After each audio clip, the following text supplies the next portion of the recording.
What is going on, Ghost Squad? Welcome to Every Second Matters Ghost Style. Today is March 2nd, 2018. Just wanted to come on and do a little Every Second Matters for us all. It's kind of been an interesting few days, to say the least. But yeah, we're just going to kind of go out there and see a random Every Second Matters out there. So let's see who all's out there on the Gun Channel side. We've got Jim Burgess and Sean Ponnery over there right now. So I just put it over there in the chat. So come on over. The water is warm. Here on the YouTube side, we've got Amorphous, Charles White, Tardot, Vandalistica, Hemi, Gary, Native Gun, Roosted. What's going on, guys? Let's see here. Hey, what's up, John and Rob Cromwell? Jim is over there. John Z. Knives is over there. Guys, if you are wanting to jump in on the chat and you're on Gun Channels, go ahead and log into Gun Channels over there and send me a message, and I'll send you a link. We're going to talk a little bit about Roosted. If you've got second to talk about some stuff in Minnesota, I'd love to have you on. But if any of you guys out there want to jump on, let me know over on the Gun Channel side. Send me a message, and I'll send you the link to hop on. So let me know. But basically what we're going to try to do, let's see here. I'm going to go through here on the YouTube and see what's going on in the chat. Everyone's kind of saying what's up. Howdy, Ghost. What's up, Roosted? Hey, that guy's wife. How you doing? Russ says every second matters 3 to 4 do 2. Yeah, that's right. Every day matters, but the second of each month, for you guys that aren't aware, on the second of each month, we call it Every Second Matters, where we all try to do something to promote the Second Amendment, whether it's open carry out in public or if you're willing to do it. What's up, Midnight? Do a little live stream and all that stuff. So if anyone, let's see here, John, looks like John Z wants to hop in. Let's send John a quick message. You want in? There you go, my friend. You're in. So if anybody else wants to jump in, like I said, I'd love to have, okay, Roosted's currently driving, maybe in a little bit. I don't know how long we're going to be on. We're just going to talk a little bit. Let's see here. Everyone is just saying what's up. Okay, but yeah, like I said, if you're not familiar with Every Second Matters, and the second of every month we try to talk. Gary, all right, come on in, Gary. There you go. We try to talk about the Second Amendment and stuff that's going on with it, whether it's different bills out there, whether that's what we can do. Obviously, with Minnesota and Ohio, kind of doing some interesting things in the last week. That would probably be a topic, and then obviously we're trying to get together with the 2A Capitol rallies again, so that'll probably come up, and we'll talk a little bit about that as well. So, wait, this isn't Reddit. No, Phoenix, it's not Reddit. You know, I'm not big enough or important enough to be on Reddit, so it's okay. It's what it is.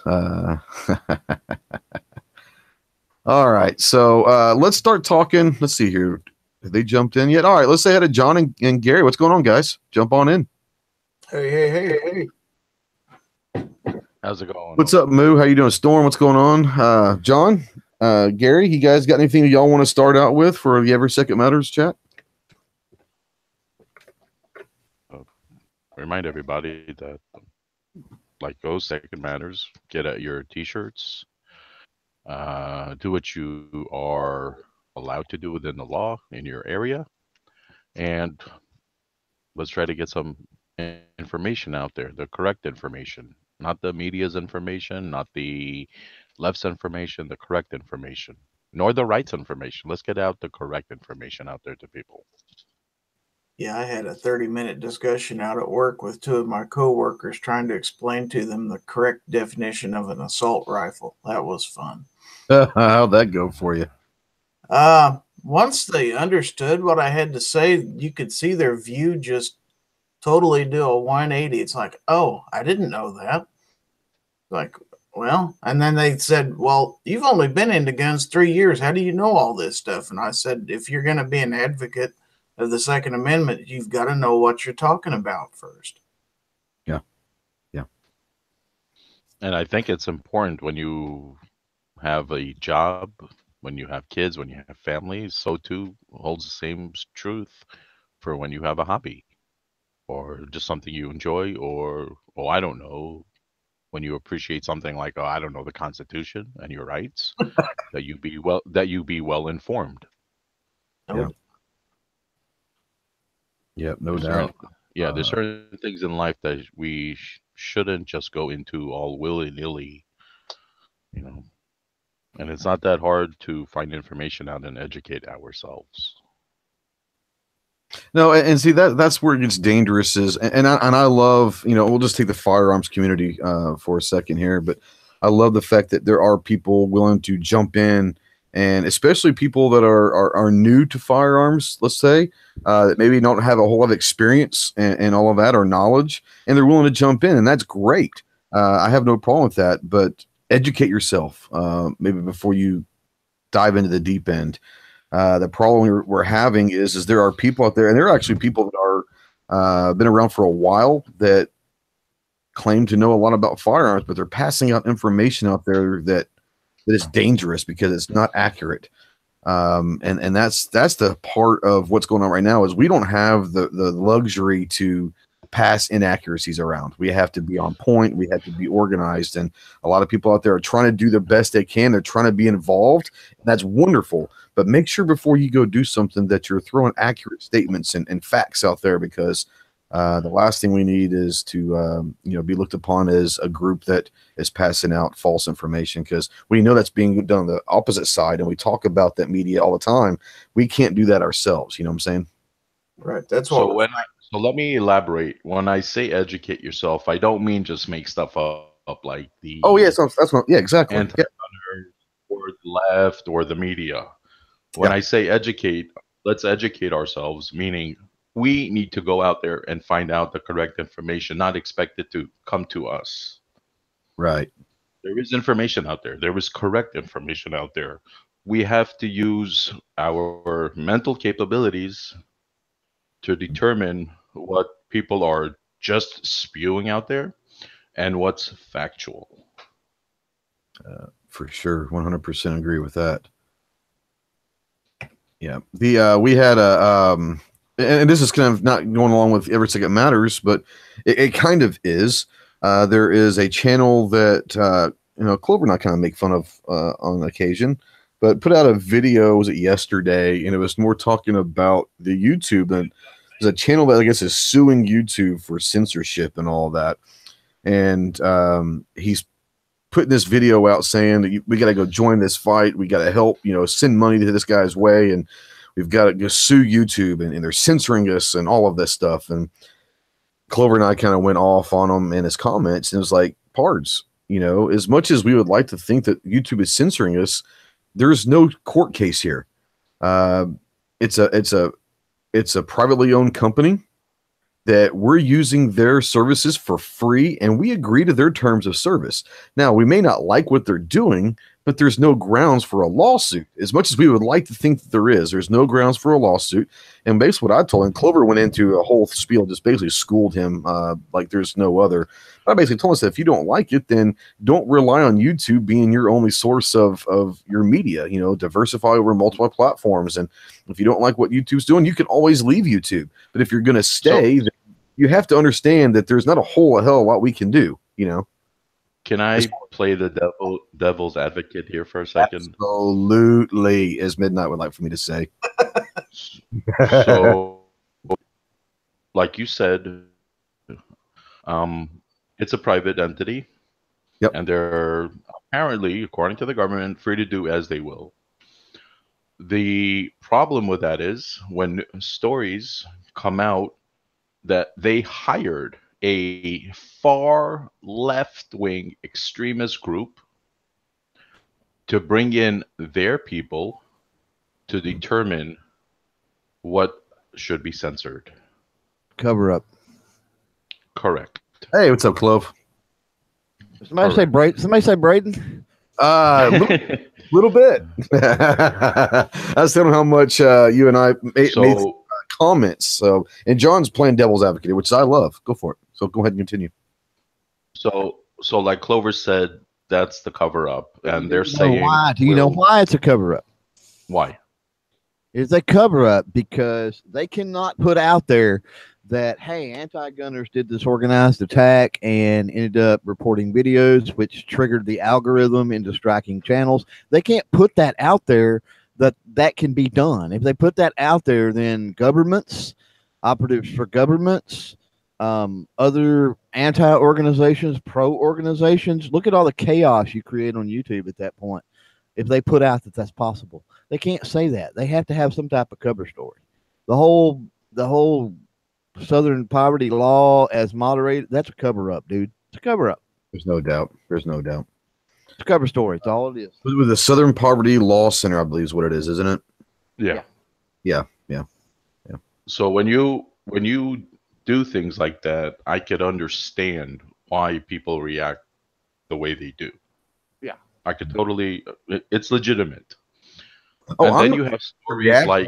Legitimate. I'm not saying that at all. I'm saying that unfortunately, as far as a legal status and a legal claim, as creators, we don't have very much to stand on because, like I said, we're using this service for free and we agree to their terms of service. Now, I'm not saying that the complaints and the fears and all of that aren't legitimate. I'm just saying there's not a whole heck of a lot we could probably do about it as far as the legal sense, you know. And unfortunately, you are correct. And also, don't forget the lawsuit against YouTube. There's also the lawsuit directly against its parent company, Google, with James Damore. Mm-hmm. There's another one too. There's another one too. And I can't remember who. He's brought out a lot of facts. Hold on. Philo says that these are not morons suing YouTube. It's not some random YouTuber doing this. Term of service must be applied fairly. And I'm not saying that they're morons for doing that. I'm not saying that at all, Philo. What I'm saying to you is you can get a class action suit or you can go into a private lawsuit and sue YouTube all you want. And I'm sure there are some very smart attorneys on that side of it. But what I'm saying to you, what it comes down to is this. We're using their platform for free. It's beyond that, Ghost.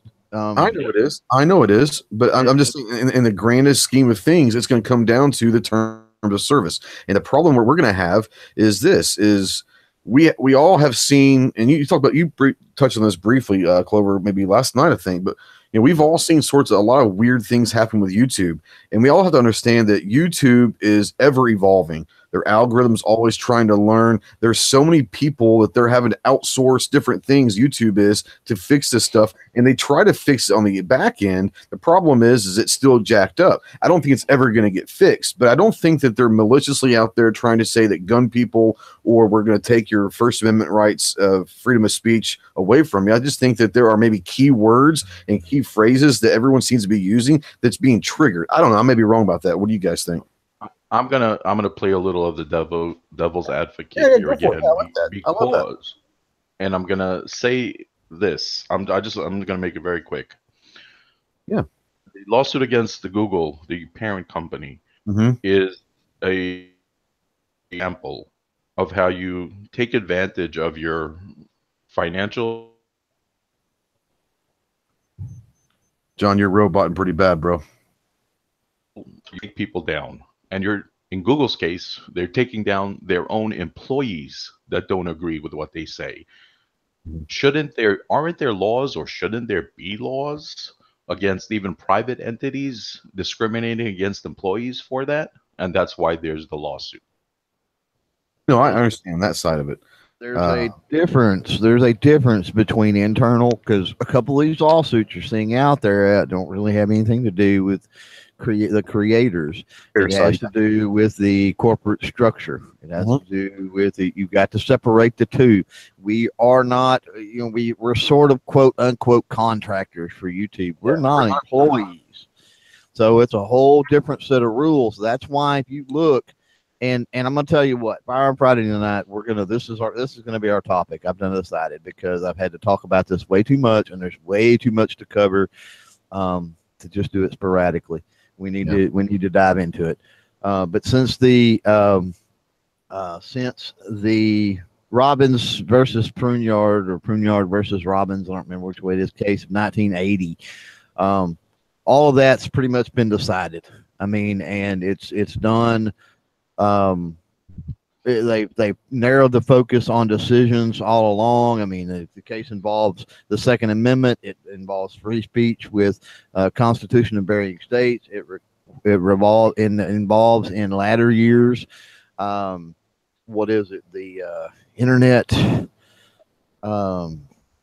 Oh man, Internet Decency Act. I want to say, which was what, like in 2008 or something like that. That was, I think, or 2010. I'd have to look in my notes. I don't remember exactly when that was passed, but it involves all of that stuff. So, and unfortunately, with all of that, I mean, YouTube has protections just like anybody. And if you read those court decisions, I'll pare it down to this, and then I've got a question actually for Ghost, and we kind of need to switch topics back to Every Second Matters. But if you pare it down to its basic essence, right, you'll quickly see that if PragerU was to go in, if PragerU is using Pruneyard versus Robbins, and if PragerU is able to win, that's really bad news when you look at it and think about it. And not only is it really bad news, you turn around and because bad news, because it's opening a door.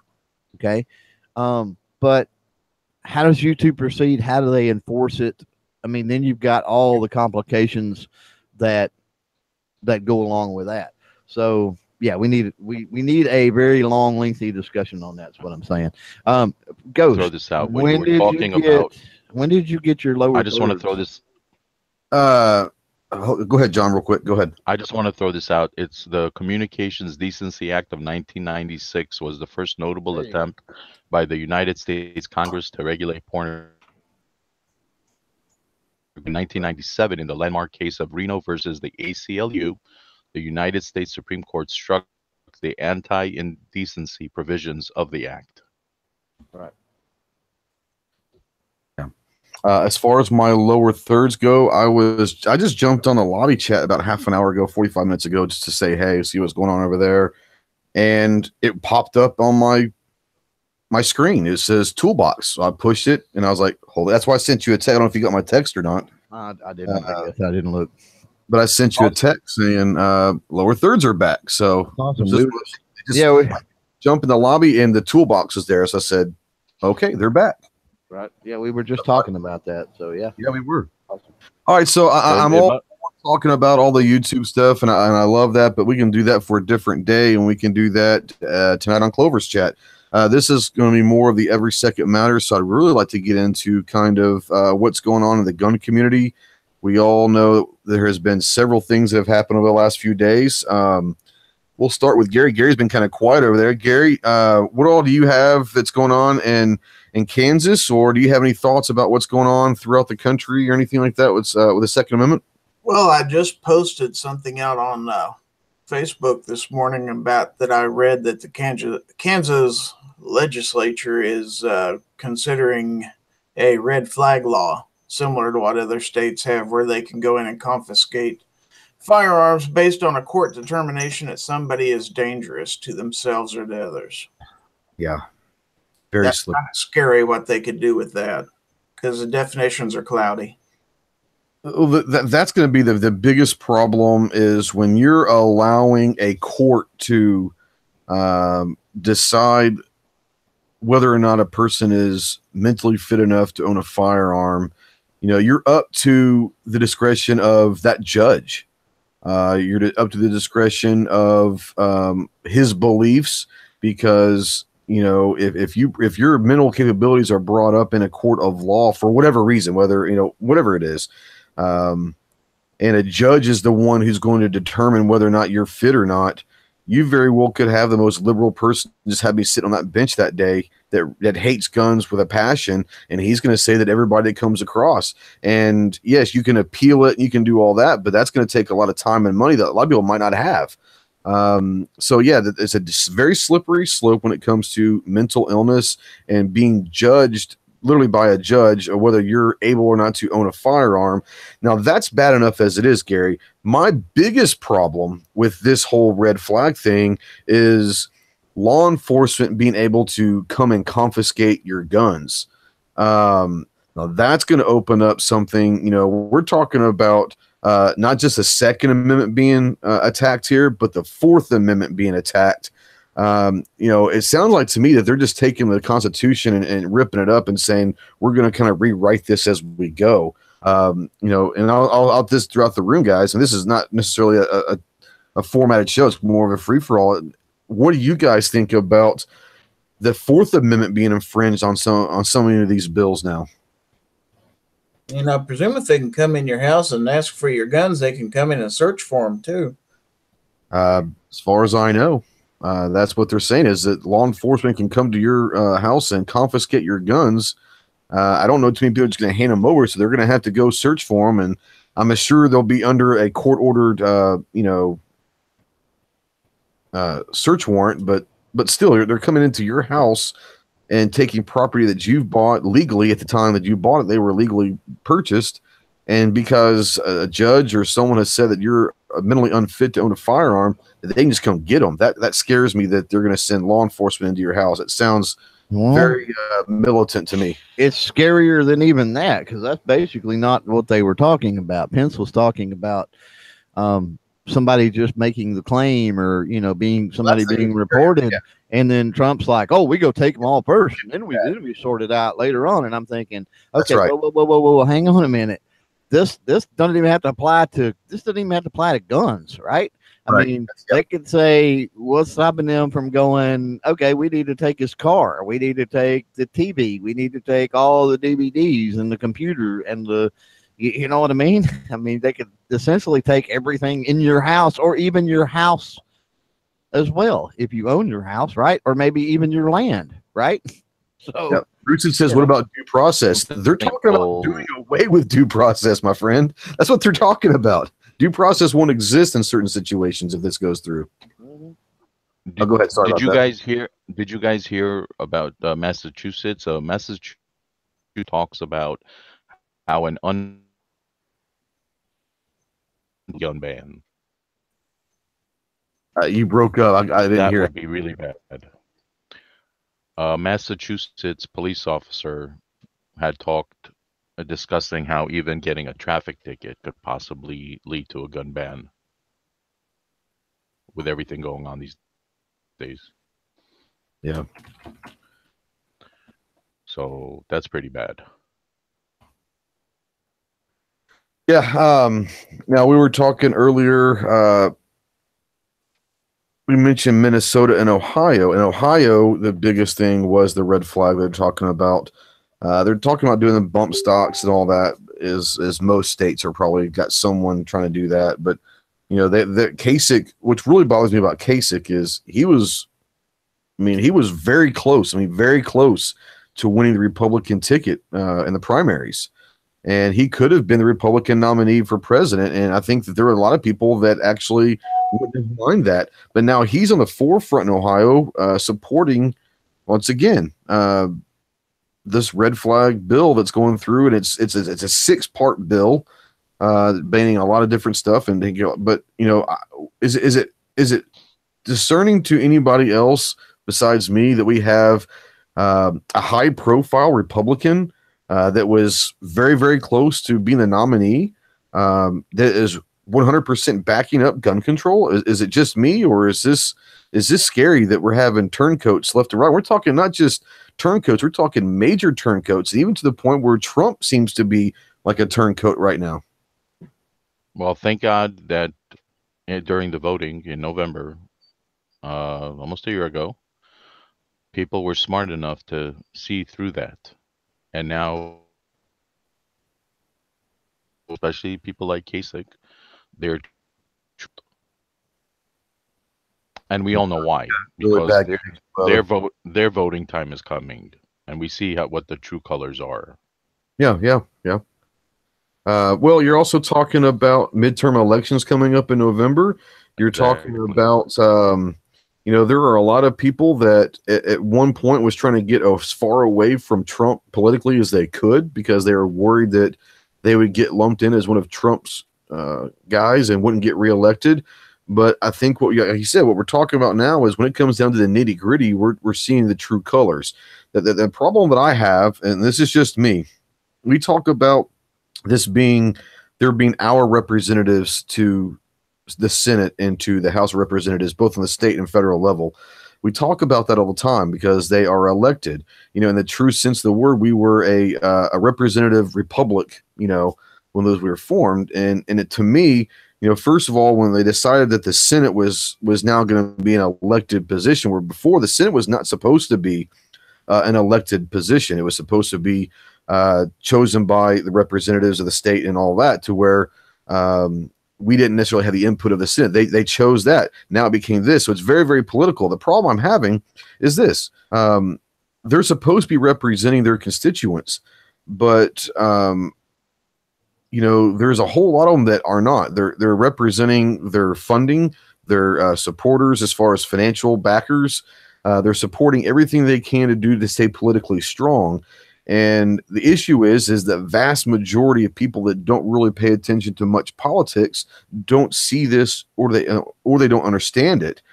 And so these people continue to get reelected every election because the vast majority of people don't keep up with the politics. And that's the problem that I have, is these people that shouldn't be in office continue to get elected because they're powerful, and yet they continuously just forget about their constituents and don't listen to what we say. That's a scary slope as well, because politicians are no longer true representatives, in my opinion, of their constituents whatsoever.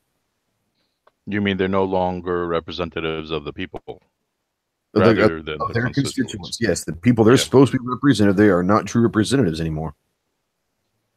Well, they're representing big money and everything else, the power and all of that.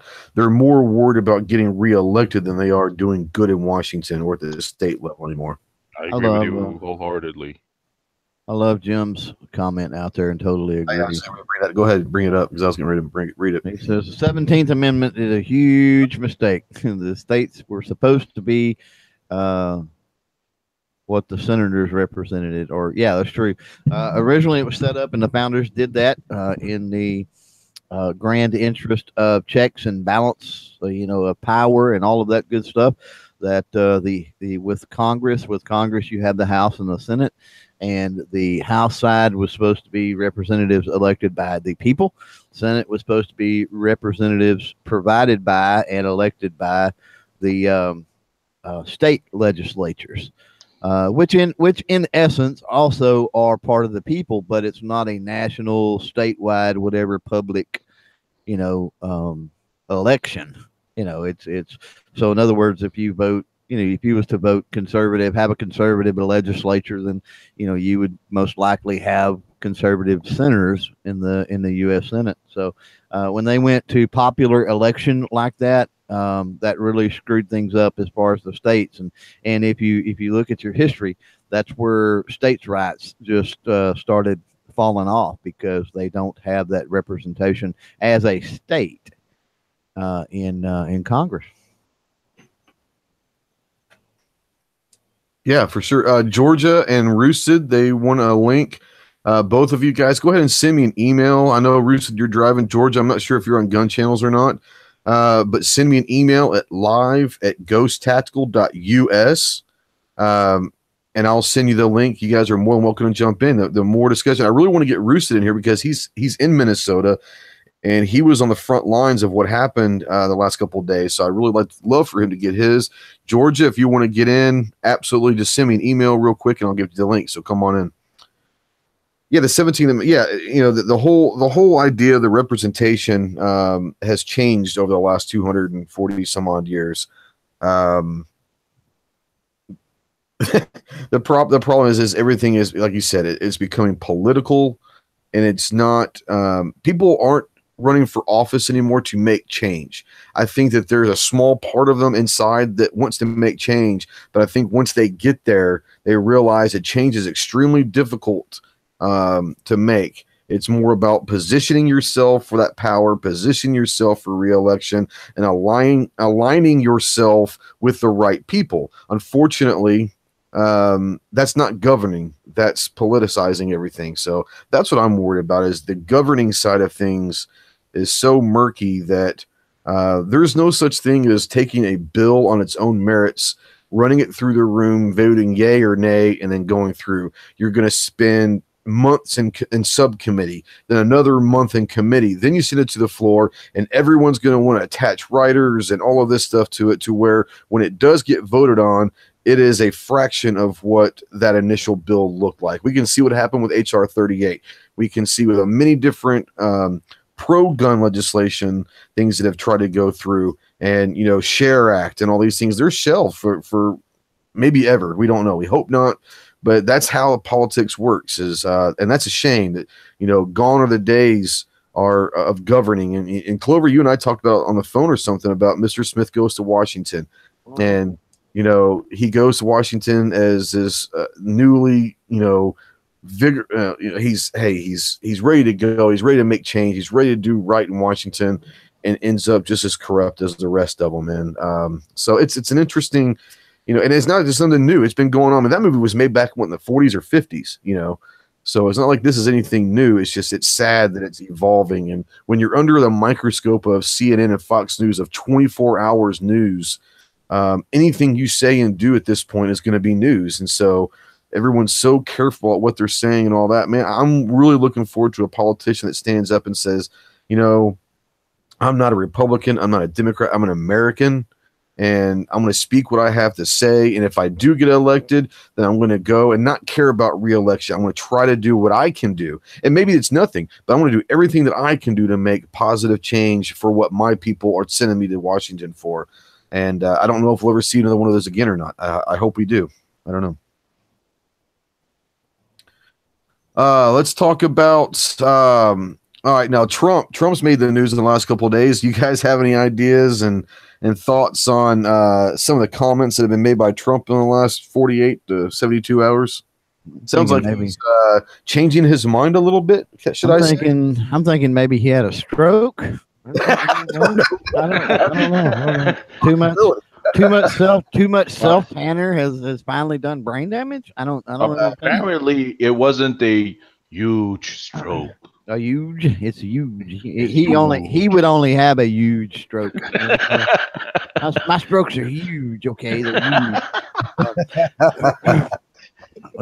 huge. Here's the deal with Trump is this. We know Trump is a populist. We know that, he's going to cater to the room. He's going to cater to the sentiment. He's going to cater to the emotion. That's just how he does business. Look at any of his business dealings in the past. We know that Trump does not play his cards in any traditional fashion. He typically keeps his end game, in his vest pocket, so to speak. And he's really erratic, and he does that. It's a business tactic. And if you've read Art of the Deal or anything like that, you get it. It's a business tactic to where, the other side can't read you because you're just all over the freaking place, right? He's definitely all over the place. So, you've got a bunch of different factors playing into Trump here. And I'm not saying we don't be vigilant. And I'm not saying we don't watch, actions, legislation that's actually proposed, not just rhetoric. We need to do this. We need to do that. Because there's been many politicians talking about we need to do many things for many years, and none of it's ever come to fruition. So, the other thing is historically look at Trump and look at some of the things he's done. Go back and look, for example, when they were having all the discussion over DACA, they did basically the same thing. And he was pandering to the people, over the DACA legislation and over DACA expiring or whatever in the DACA legislation. He's like, oh, this needs to be a bill of love, and whatever you send me, I'm on board with it. And da. And then like 2 weeks later, once they started drafting legislation and doing things, he's like, nope, we got to have this and we got to have this, or I ain't signing it. I'm going to veto it. Completely, he pandered to them in the meeting. And then when it, they started doing things, then he completely flipped again. So, and I'm not saying he's going to do that this time. I'm just saying that, when you go back and you look, him flip-flopping around and just saying what he needs to say to get through the day or the hour or the minutes with somebody he's talking to, he doesn't seem to have a problem just running his head. And that's the problem. And he's been called a populist, and I think that's what Matt refers to him as, a populist. And to a certain extent, that's exactly what he is. He is going to speak to whatever the popular consensus is of whatever that issue is. And this is the problem I have with it. Is this maybe it's because he's not a politician, or maybe whatever. But eventually, as a president, you're our president. You were elected for the platform that you ran on. And regardless if you're going to get this goes not just to the president, but to any politician. If you're going to run on a party platform and you're going to specifically say during your campaign there will be no gun control bills passed while I'm in office, then I understand that you have to play a game. I get that. It is a game. But there has to be specific times that you take a stance that on issues that you literally ran your platform to get elected on, when you have to sit there and say, I don't care if it's a popular voice or not at this time. Either you say what needs to be said as far as what your platform and your party's goals are, and you said no gun control, then I'm not saying yell shall not be infringed, but I'm saying, like he did after the Vegas shooting, he was very adamant. This is not a time for gun control. This is not. He was very specific in that, and this has changed. Either say that there are other options out there besides gun control. Maybe we look at the mental illness side of things. There are different things to look at, but gun control is not one of them. Or just don't say anything at all. For the love of God, do not turn your base against you, over a populist decision. Be strong enough as our president, be confident enough in our president, and say, it might cost me my reelection, but damn it, I am not going to change what I stand for or what I ran on. Whether or not he believes in that or stands for what he ran on no gun control. And that's what's really frightening to me is I don't know what the hell. And I'm not saying. Hey, Georgia. Hey, Georgia. I'm doing good. Hey, is this your first time live stream? Yep. Will you do me a favor? Headphones. Huh? You have headphones. Nuh-uh. Okay. Can you turn off your self side? The live side. There you go. There you go. Yeah, if you're not talking, I have no problem with you talking all that, but when you're not talking, just mute yourself, because right now our audio is coming back through your phone also, and so it's echoing all the way. So, but yeah, welcome to the show. This is Georgia Rebel. He watches a lot of the stuff.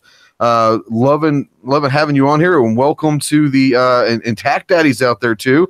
But let's let Georgia get in here. He said he wanted to join. This is his first live chat, so welcome to the show. And what all you got, man? Go ahead and speak your mind, bro. Now all you got to do is unmute yourself now. Here, I'll unmute you. You might not know how to do that. I just want to throw in quickly, does anybody remember the days where we wanted to just crazy glue Trump's mouth shut? Like that's every day. I thought you were going to say just sniff crazy glue, but yeah. Well, that too. Yeah. Hey, Rebel, can you hear me? Shake your head yes if you can hear me. All right. On your phone, there should be a microphone. Push the microphone. Right now, you're muted. If you push the microphone again, okay, what about now? Go ahead. There you go. What's going on? Okay. Yeah, it's just everything that's been going on with like the bump stocks, the age change and everything. I think it's all like baloney. Yeah, it's a weird situation. You gotta mute again if you're not talking, Georgia. Yeah, you're echoing. So if you're not, go ahead and mute yourself. Don't mind. Microphone again. There you go. Perfect. Yeah, the whole bump stock. The whole. I mean, the funny thing is I remember a few months ago when we were up in just in anger about are they going to take bump stocks? Not because any of us really care. It's just the fact they're going to try to take away. And this has gone so far and beyond bump stocks now. We're talking semi-automatic weapons of any kind, confiscating and destroying weapons, being forced to turn into law enforcement for destruction, weapons. This is so much bigger than I anticipated it being last November, So, I'm going to get Tack in here. Welcome, Tack. Thanks for joining us, buddy. Happy Every Second Matters. Hey, good afternoon. Happy 420. Oh, wait, 5 minutes late. My bad. Every day could be 420, man. Just saying. I've been muted. I know we talked a lot about this last night on your show, but what's that? No, I'm just teasing about the 420 thing. No, I understand. I heard what you were saying about Trump, and what comes to mind when you say all that is what someone else said to me. These are not my words, but it rings true. All that's well and good, and almost every major president or politician has said something along those lines. And everything changes when you're talking to the parents of children who are killed when they went away to school one day. It's something that you don't think, Trump sat there and I was at that NRA meeting. I heard him say all that stuff. I heard everybody cheering for him. And again, it all changes as soon as all of a sudden you got a half a dozen parents demanding you do something because they woke up today and their kids are gone. And to ignore that and act like, well, he said it, so therefore he should never fucking do anything, and we should expect him to hold strong no matter what. It all changes once you start talking to the parents of dead kids. And the same thing happened to Obama. Do you remember how choked up he got? He didn't get choked up until after he had to talk to the parents. Right. There's something about that we all kind of ignore and sweep to the side. No, and again, it was brought up to me because I was, again, you guys know me, and you know what my arguments are. And I talked to a lot of liberal friends from Maryland that have moved on to Chicago and other areas of the country, and they're obviously all hitting me up and all kinds of conversations going on. And this is one that more than one person said to me, and it pretty much rings true. That's when they change. Yeah, and I don't want to take. You're absolutely right. There is a human element that people forget, don't understand, whatever. And and like I said, and I'm sure that everyone being put in a situation when you're talking to the parents and families of a child that was taken, it brings emotion into it in addition to the logic. And everyone that I'm hearing ranting and raving about the Second Amendment this and the Second Amendment that, they're all talking logic and they're ignoring the emotion that is part of this today. And that's the difference. There wasn't a ton of emotion at Las Vegas for some reason. This one's evoking mothers and fathers all over the country to think those kids went to school and didn't come home that day. Yeah. And so I was going to say, when it brings kids into it, I think it brings a whole different story to it than, not saying that the Vegas shooting wasn't as tragic or not, but like I said, you're bringing kids involved in it, and at a school, which is, supposed to be a safe haven for children. So yeah, I'm not gonna agree with that 100% to say you take out the emotions out of it. People are emotional, whether you hear it or not, but people are trying to stay logical. No one is taking away the lost soul factor.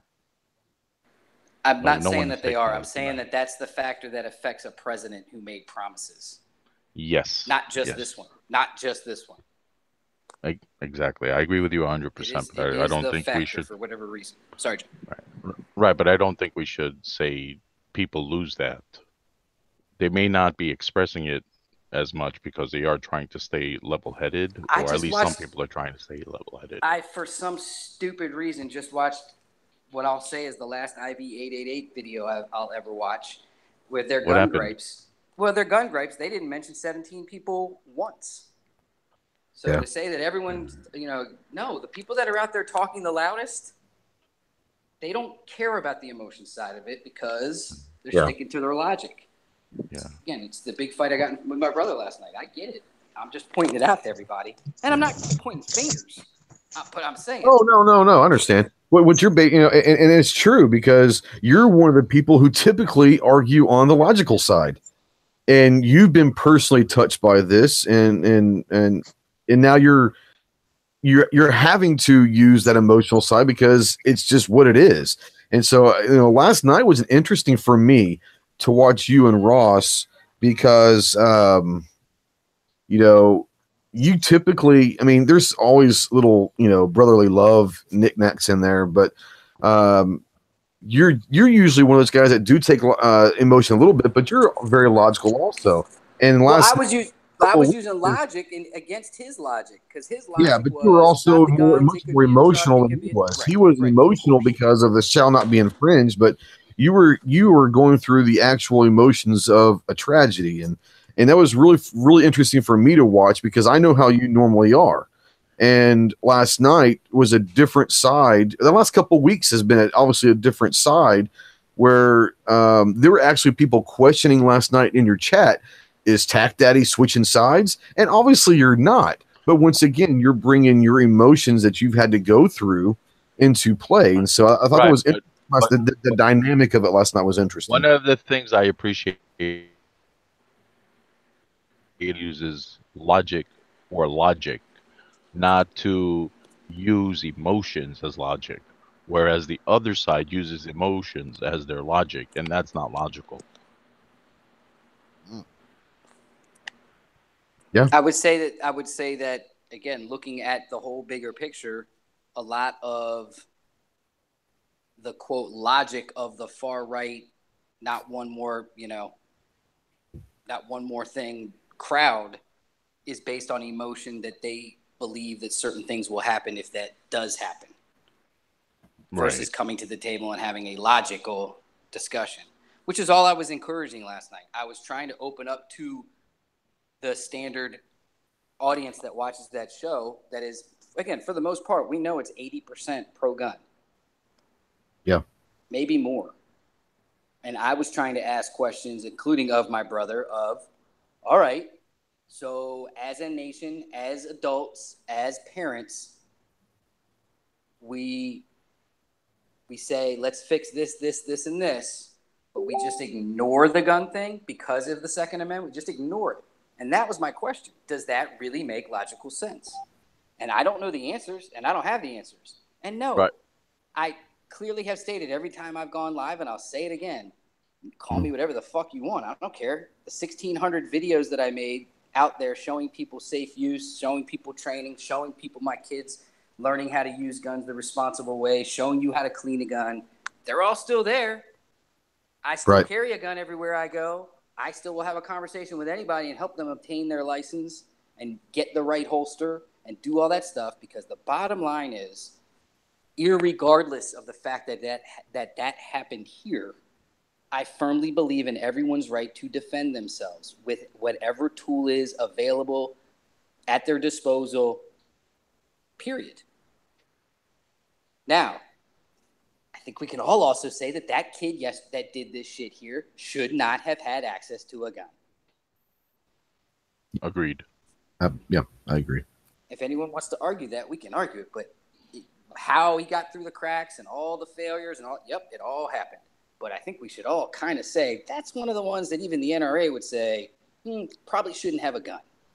I would hope so, because was it 39 times police were out there? I mean, it's not like there was one or two times that he's been in a domestic dispute, or it was like 39 times. Then he exploded like a chicken or something. Did I hear some kind of animal or something? I mean, that not just police, but also the FBI responding to it? Wasn't that included? The FBI was aware of it. I don't know if they ever responded. The FBI wasn't responding. The FBI was given information, separate tips, including one that was very specific recently, including one in November. So they had time to investigate it, and then they had they failed. Desperate call. Yeah. I've seen the interview with the woman who literally they moved because this guy lived down the street after they met with the FBI and literally said to them, he's going to do something.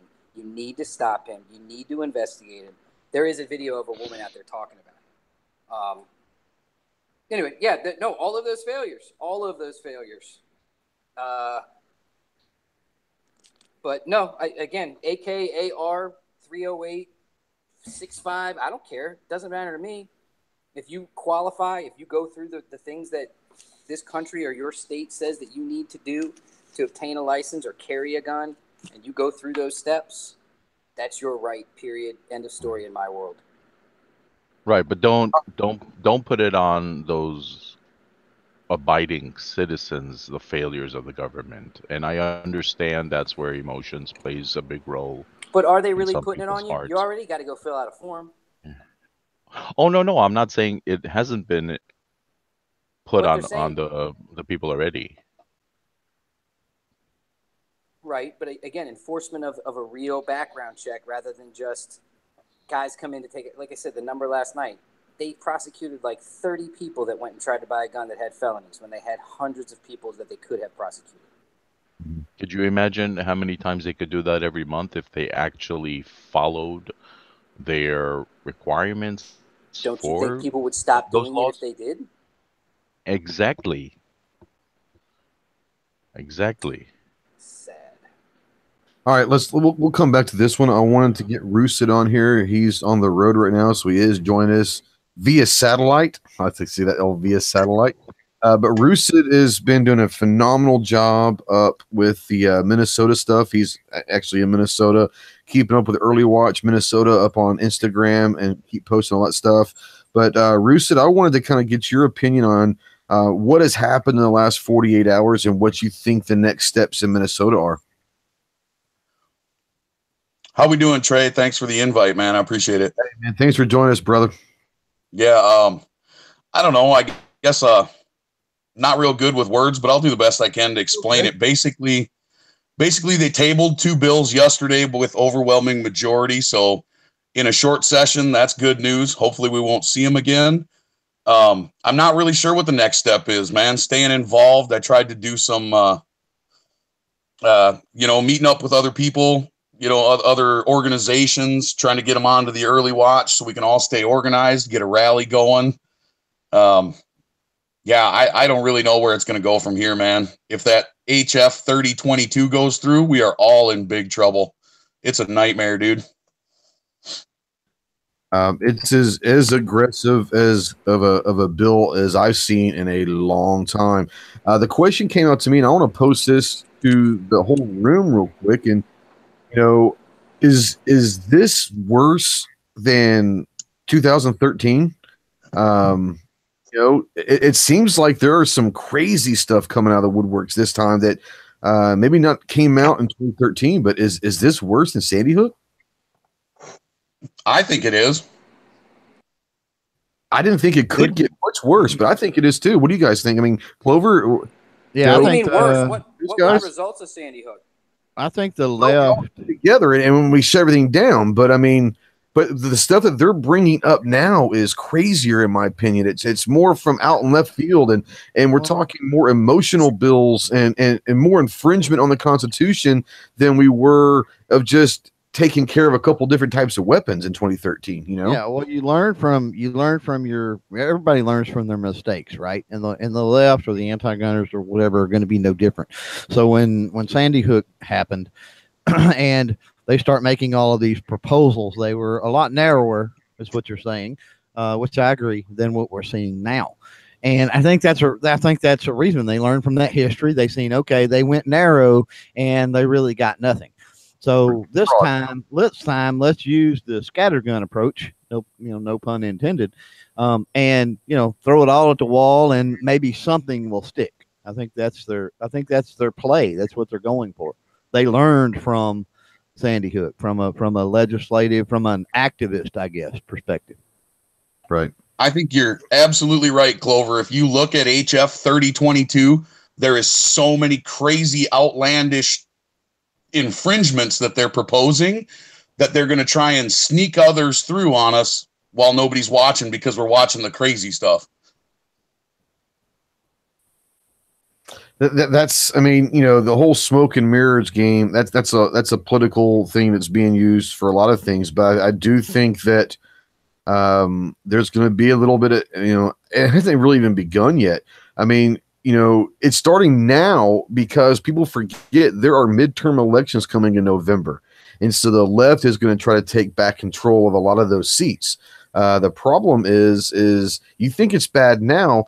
Just wait till the rhetoric starts in September and October when these elections are in full swing. So it's far from over, guys. It is far from over. That has way more to do with the anti-Trump than the anti-gun. That swing that's going to happen. That's going to be the country's backlash against electing Trump. I mean, yes, I think that's a part of it. I think that is definitely, there's going to be a lot of votes this fall that are anti-Trump. There's no doubt about it.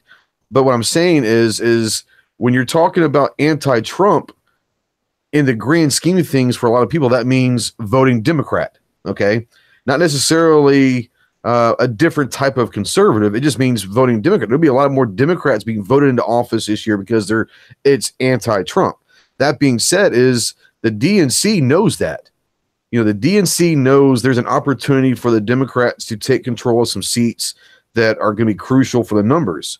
So in order to get those liberals or the Democrats out there voting, what are they going to do? They're going to start trying to right now present bills in Congress that are so liberal that it's going to rally that left side and bring them to the table in voting in November. And that's what I'm saying. It's far from over, and we haven't seen even the crazy stuff yet. I truly believe there's going to be some crazy stuff come out.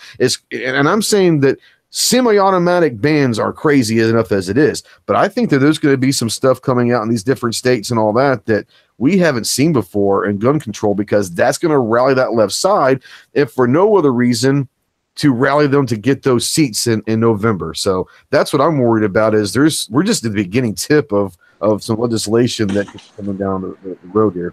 So when they had the House, the Senate, and the presidency, and they didn't do shit about guns. Yep. We think that now, because of this episode, that if they do get it back, it's a full-out assault on the Second Amendment and our rights to carry guns. I don't want to find out. I don't know. I'm not saying that. I'm saying I don't want to find out. I don't want to find out. I think it's going to depend. Right now, I think it's going to depend on how quickly. This is going to sound horrible. I'm going to apologize to Tack for this editing. But no, it's not. You're going to say how quickly. Unfortunately, it's true. Yeah, it's exactly. Yeah. I'm not offended at all by that. You know, I'm fully aware of it. Yeah. I mean, I think it's going to depend on how quickly everything gets forgotten.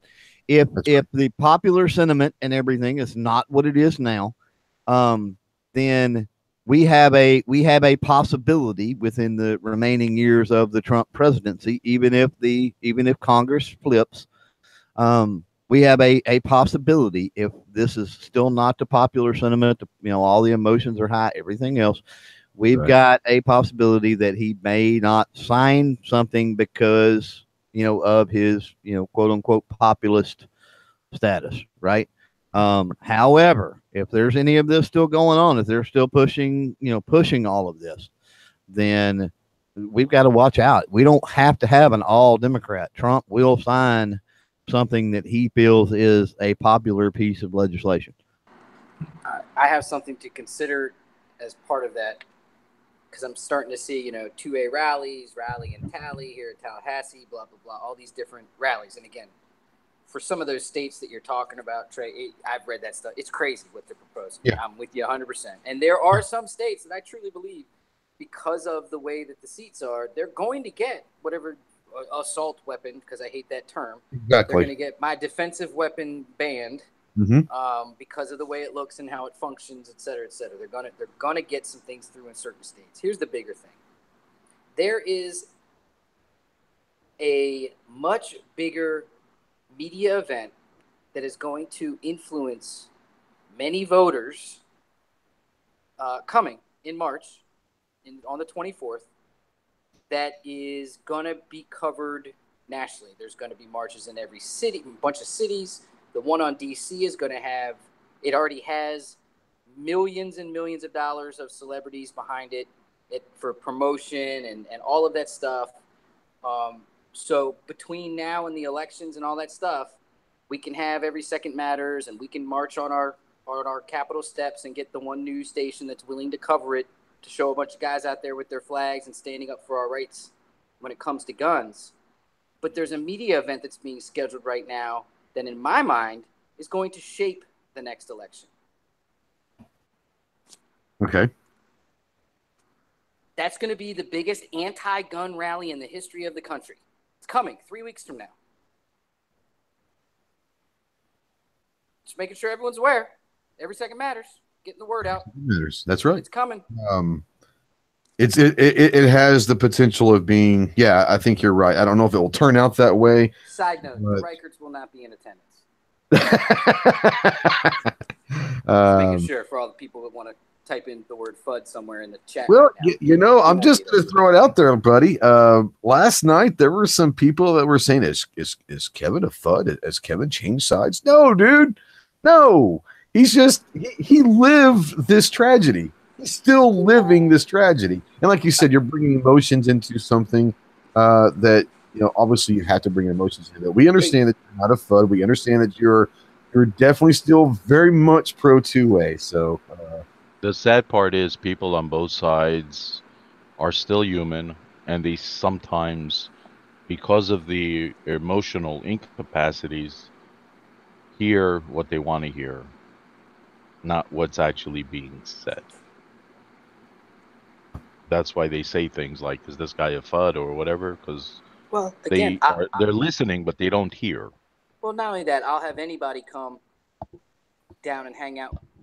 Just come down and hang out on the corner near the school with me for a half hour or an hour, and then start yelling all that shit that you've been yelling, that you're mad that I'm not yelling. Yeah. Come do that real quick. I'm pretty and I don't sure mean to they're sound going to like be that, cheers. but that's where I am at this point, because anyone that's doubting, again, my general beliefs, you're just not listening. You're just not listening. I don't think anyone is. Well, regardless, it's something that I can see why some people would. Again, there's people that have decided to go turn their ARs in. Think about that concept. There's literally people that live in the neighborhood, watch this happen, don't have kids, watch the news coverage, and got to the point they were like, you know what, they're right, I don't need this, and they went and turned it in.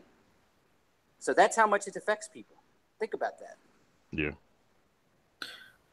All right, we're gonna transition a little bit into something that you brought up in your chat last night, Kevin. But Clay on the okay, I guess G's gonna go Every Second Matters live right now, so good for him. It's fine. But on Clay on the Gun Channel side had mentioned he says raise everything to 21, driving, military, etc. And I know, Kevin, you brought this up in yours last night and kind of got heated a little bit. But, what are your guys' thoughts on making 21 the age for driving, for joining the military, for buying any kind of gun? Is that something that is a good idea, a bad idea? I mean, what are your initial thoughts on that?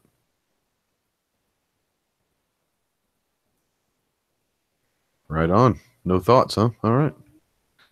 Did my whole panel jump over to G? I don't have the answers to that one. The answer to your question. I don't have the answers to that one. No, and there's not an answer. There's not. I just want to know what, like Gary and Roosted and John, we talked about 18 being the age to buy a rifle, but 21 being a handgun. But the argument of a lot of people is if you're able to serve your country and die for your country, should you be able to buy a gun? I brought up a thing last night in Kevin's chat that said that you're able to drive at 16. I don't think that people are mentally capable of, not everyone at 16 should be driving. But and I'm not saying I'm a proponent of 21, but that is a topic that is out there a lot right now, and I believe that's one of the things that's actually going to get. I believe that's one of the things that's actually going to get passed in certain areas, if not nationally. That's what I was going to say. It's going to get legs. It's one of those things where people can say, in this specific case, if that had been a rule, this might not have happened. And that's where, again, I'm not saying that, but that's what people will say. And when you listen to all the things, here's the 3 things we think need to happen right now in regards to guns. Get rid of the bump stocks, change the age, and better background checks. I mean, that's what you're hearing in every city and on the national arguments. So don't be surprised if that's what they end up with. Well, I think people are getting frustrated because of the fact that we already have these laws on the books that are not being enforced. The ones that do exist. So I'm going to be upset, and I'm pretty sure other people are going to be a little ticked off at the fact that you want to make more laws infringing on people's rights, but you don't want to enforce the current laws on the books. It's like somebody said the other day that the shooters at Columbine weren't 18, yet they were able to get away with it. Exactly. And those guns, and those guys had illegal guns. They were not legally purchased John, or when you obtained. say that, isn't that both sides of the table's responsibility? Yes, Not no, just, no, absolutely, yeah. absolutely. It's both sides. I don't take it, especially since last year. I don't take it away from either side's responsibility to step up and stop. They need to pound the pavement in the right direction, but both sides, absolutely, both sides are pounding the pavement in the wrong direction because there's no consensus on anything. Everybody wants to have their side. What the hell does that mean? Their side, your side. There's no side. We're supposed to be a unified nation. Yeah. And so, and these things are tearing us apart, and it's unfortunate. I think the other thing that I might have neglected to mention last night, or maybe I did, and it was just a part of the conversation, is the other thing that's ignored in this conversation is the different cultures within this mainland. Oh yeah. And actually, Alaska, that's a different country. Hawaii, that's a separate one. But Alabama versus the Midwest versus California versus Colorado versus New York versus Georgia. I mean, you're talking about different cultures, values, general pop. Everything is it's different, and we're trying to get a lasso around this thing called the United States, where it's united. We're all states. We're all under the flag, but there's these massive culture shifts.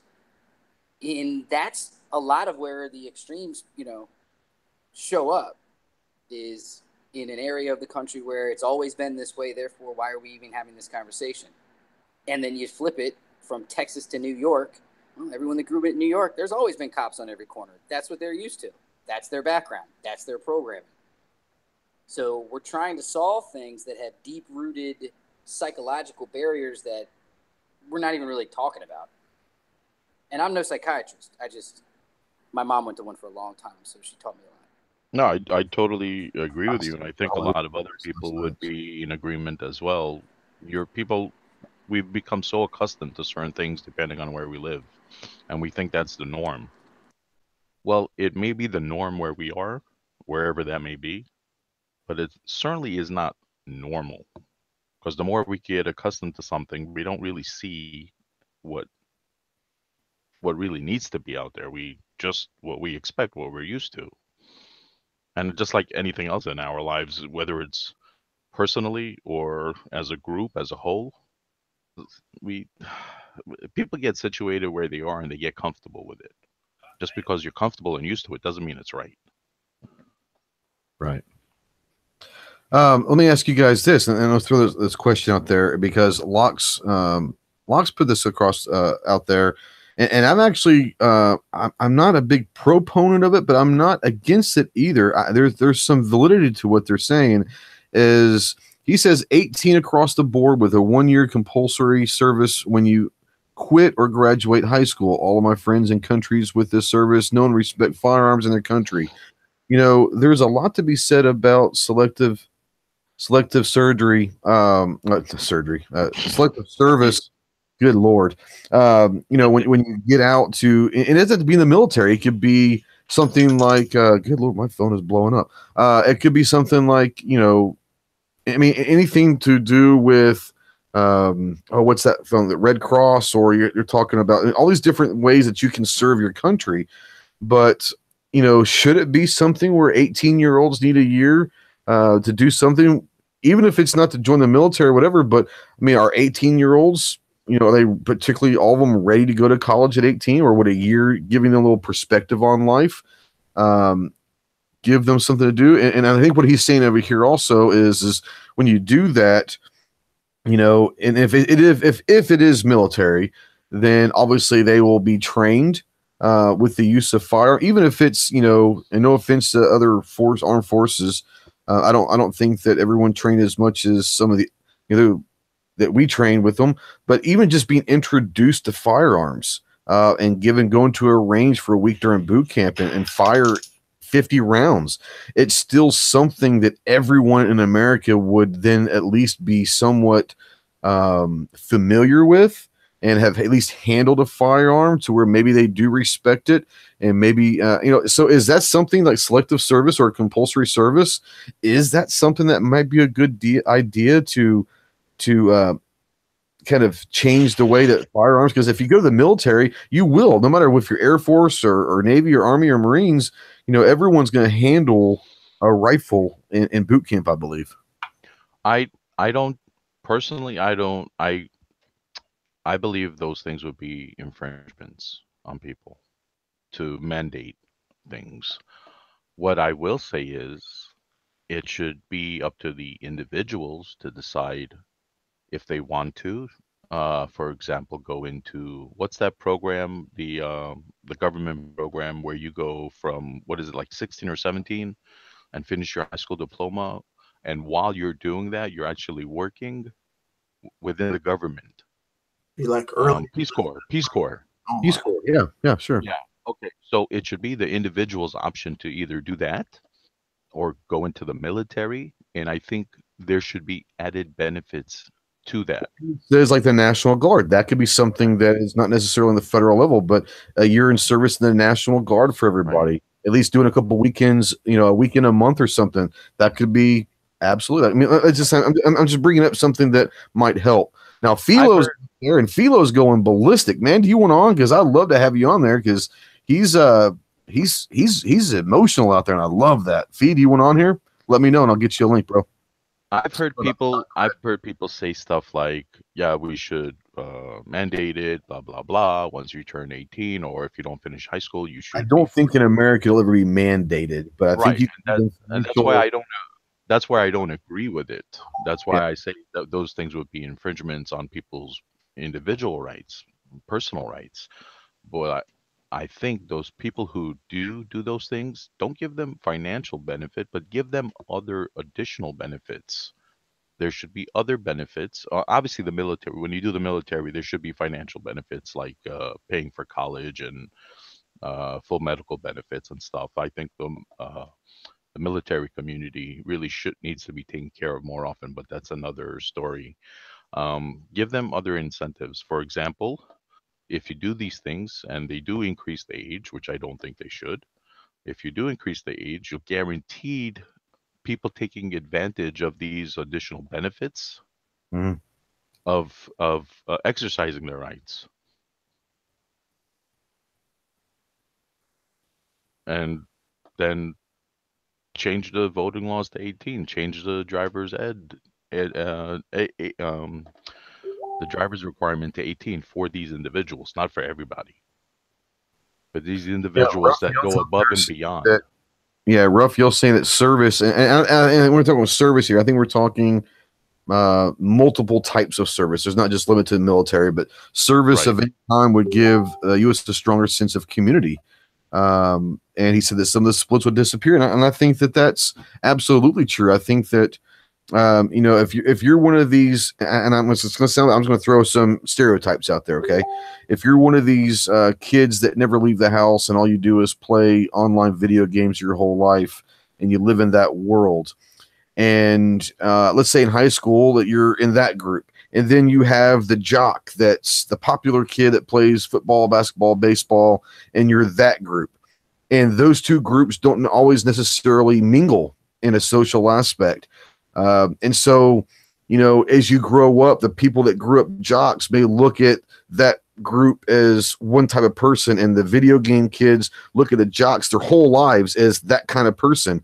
Well, if you're thrown into a situation in some type of service where you're forced to mingle and you're forced to use social skills to talk with people that you haven't always gotten along with or knew, how could that be a bad thing? Like you said, where you're just making our community stronger. You're able to share your thoughts on something, and you never know that there might be something that gets changed. And And the whole service, and we're getting way away from Second Amendment, I get that, but the whole service side of things, I don't think is a bad idea. I don't know if it should be mandated. I don't even know how you would mandate it. But maybe if you give them like financial incentives to go to the Peace Corps or to the National Guard or something, that could be something to look into. Well, you would mandate it by changing your name to Stalin or Hitler. Right. Yeah. Yeah. So I think people should have more freedom when they do take the more mature approach at a younger age and decide to do those things. And they should have less requirements and restrictions. Although you're not taking away the common sense requirements and restrictions, they should be more free to take advantage of not only their rights, but also get additional benefits because they did serve, they did mature. To argue that people are not maturing when they do these things, when they take advantage of bettering themselves when they're younger. No worries, Gary. All right, so Clover, Tack, Roosted, Gary. We're going to talk. We've talked about the 2A Capitol rallies and all of that. We all know that there's going to be ways to get out and talk about our gun rights. Let me ask you this, guys. With the 2A Capitol rallies and the planning process and all of that, whether or not that they end up being these huge things, I think we all probably learned a little bit from last November of how to do things better. Obviously, time is the biggest issue. But, I live in a state where the vast majority of people in Arkansas have guns, but they don't care about guns except for 2 months of the year when it's hunting season. What are some things that we can start building upon and trying to get more people involved, and instead of being pro-gun advocates, actually becoming Second Amendment activists? Because we all know there's a distinct difference between the two. I think that Trump is probably pro-gun, but I don't think he's a Second Amendment activist.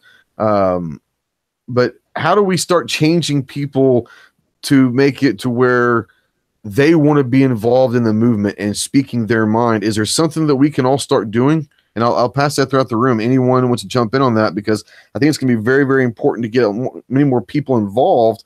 And we need to convert people from just being pro-gun, and we need to convert them into being activists, in my opinion. Is there any good ideas on how to do that?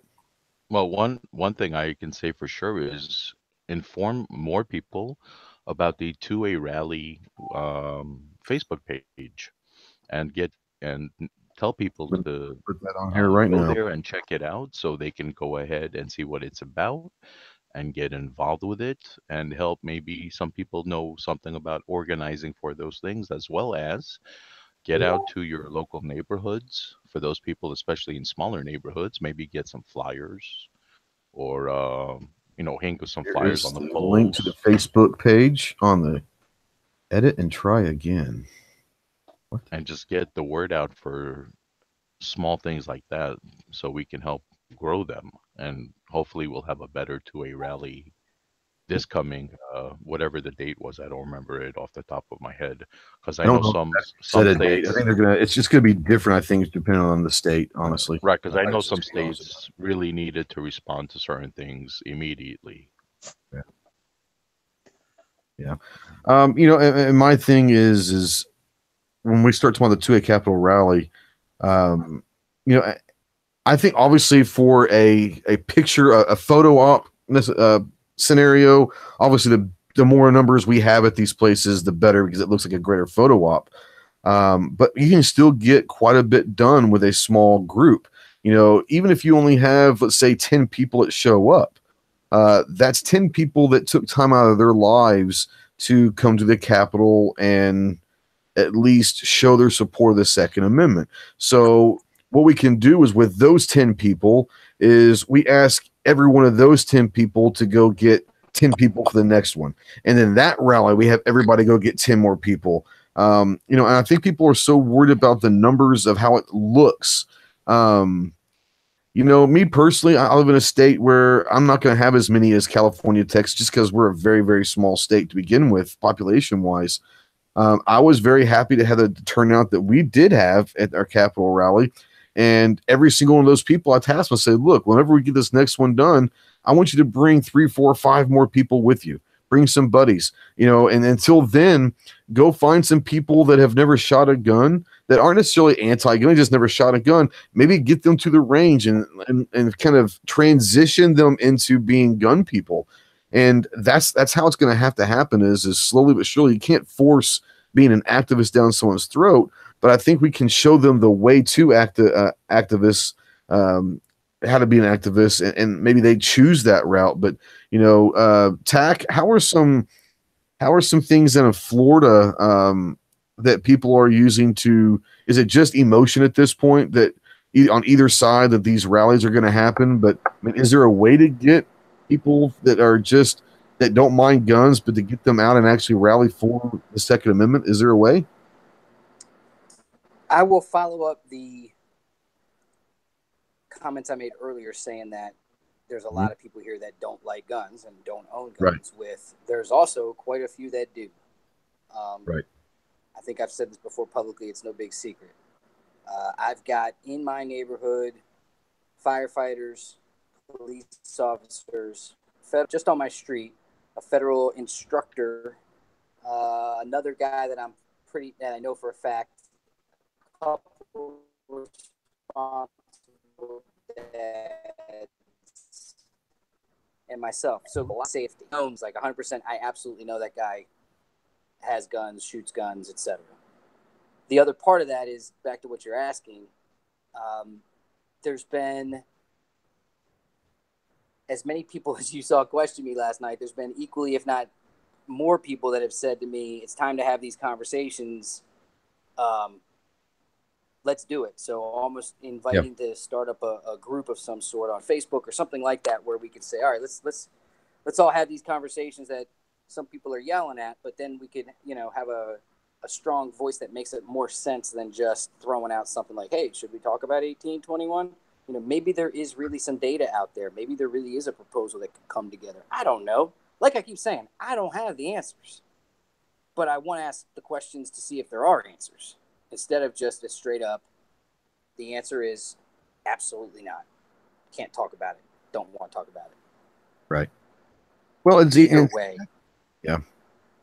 My issue is, I think that if you have a Facebook group out there, I think people have absolutely zero problem joining a Facebook group. I'm a member of several Second Amendment activist groups on Facebook, and some of them have like 35,000 people in them. I don't think there's an issue of people wanting to join these Facebook groups. The problem that I see is, it's so anonymous in these Facebook groups. You really don't have to show a picture of yourself. You don't have to give your real, there's so many things you can do that's so anonymous on Facebook and Twitter and all that.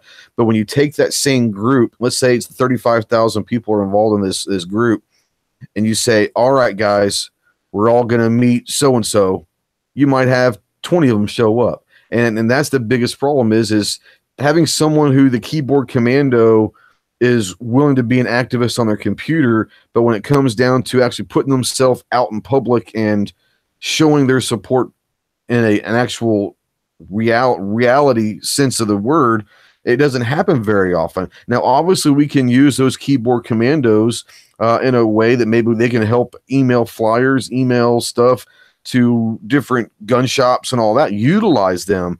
But is there a way to calculate to getting them from being anonymous in a Facebook page into a real person in a real march?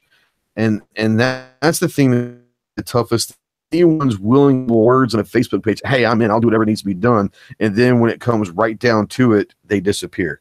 And that's what's frustrating to me. And Tri Collective out there wants to start talking about reverse mortgages. No.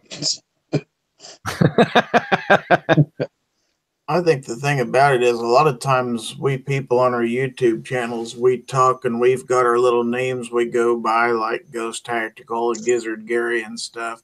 But when we're talking to people, especially face to face with people, then we're communicate. I'm a real person. You're a real person. And we've got this in common. And we've got to establish that ground so they can see that it affects them just like it does us. And it's not just our problem, it's their problem, it's everybody's problem. Yeah. I think one of the I'm sorry, go ahead. Absolutely. Go ahead. I was just going to go ahead. Nothing. Go ahead. I think one of the misconceptions a lot of people have is that when you start rewriting our freedoms and our rights, it's not just those things you think you're rewriting. It starts with one thing it's okay to change, Mm-hmm. and then it moves on to another thing and another thing and another thing.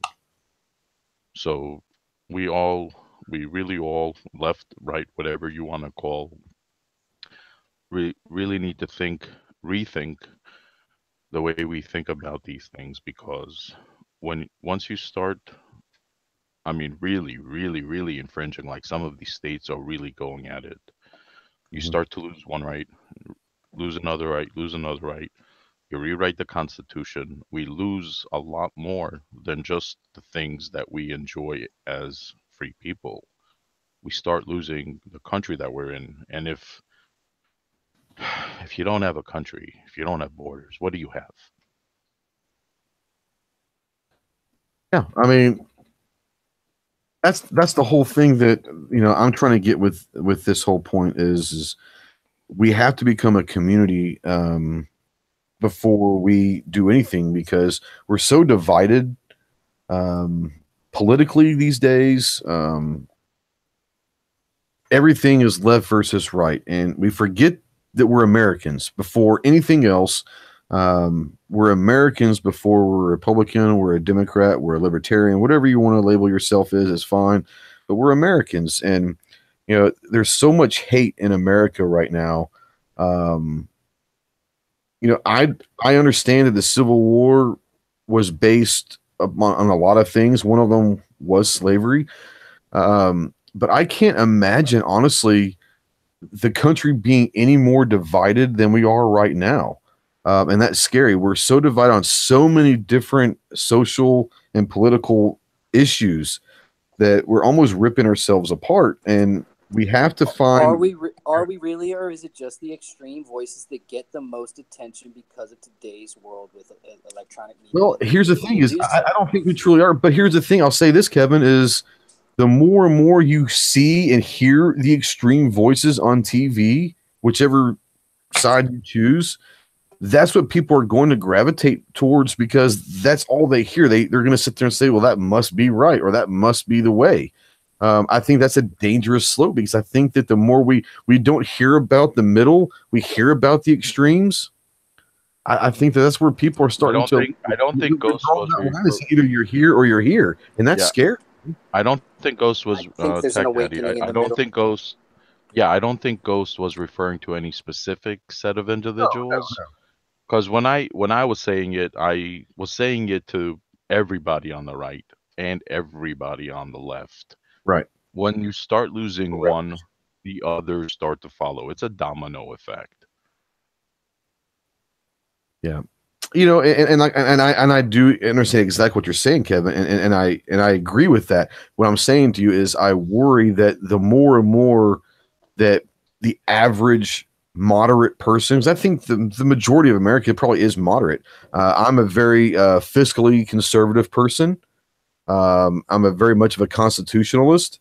But as far as a lot of social aspects, as far as gay marriage and all that, I'm pretty tolerant. I would say I'm liberal, but I'm very tolerant. I don't care who you marry. If you love someone and you want to be happy, marry. It's not going to bother me. It doesn't bother me if you want to go get insurance as a couple, and it doesn't bother me. But fiscally, and I'm very much of a constitutionalist. But I'll say this is the vast majority that might be that moderate isn't the voice that we're hearing on CNN and Fox. You're seeing the vast wings of the left and the right. You're seeing the weirdness that both sides have. And when all you see on the news are these vigilant, different opinions, that's what's creating the monster. It is dividing us. It is, you are either this or that, even though most of us are moderates. On certain issues, especially, it's either black or white, and not necessarily a race. They're saying just black and white in general is a descriptive service here. I'm not saying it's a black or white issue. The gun community is either black or white. You're either pro-gun or you're anti-gun. And the media is creating this whirlwind of separation. And that's what bothers me. The separation that we're in right now is, like I said, I can't imagine that the U.S. in the 1860s was any more divided than we probably are on a lot of issues right now. You've got the staunch anti-gunners on the one side, you got the staunch TUA advocates on the other side, but I think the majority of people fit somewhere in the middle there. And they're the ones in the end that's going to sway how the government and everything else does their policy. They're the ones that's going to make the decision. And if all they know is what they see on the news and everything else, well, you know which way they're going to tend to lean. They've got to hear the truth from both sides, and that's where we come in, I think. My opinion.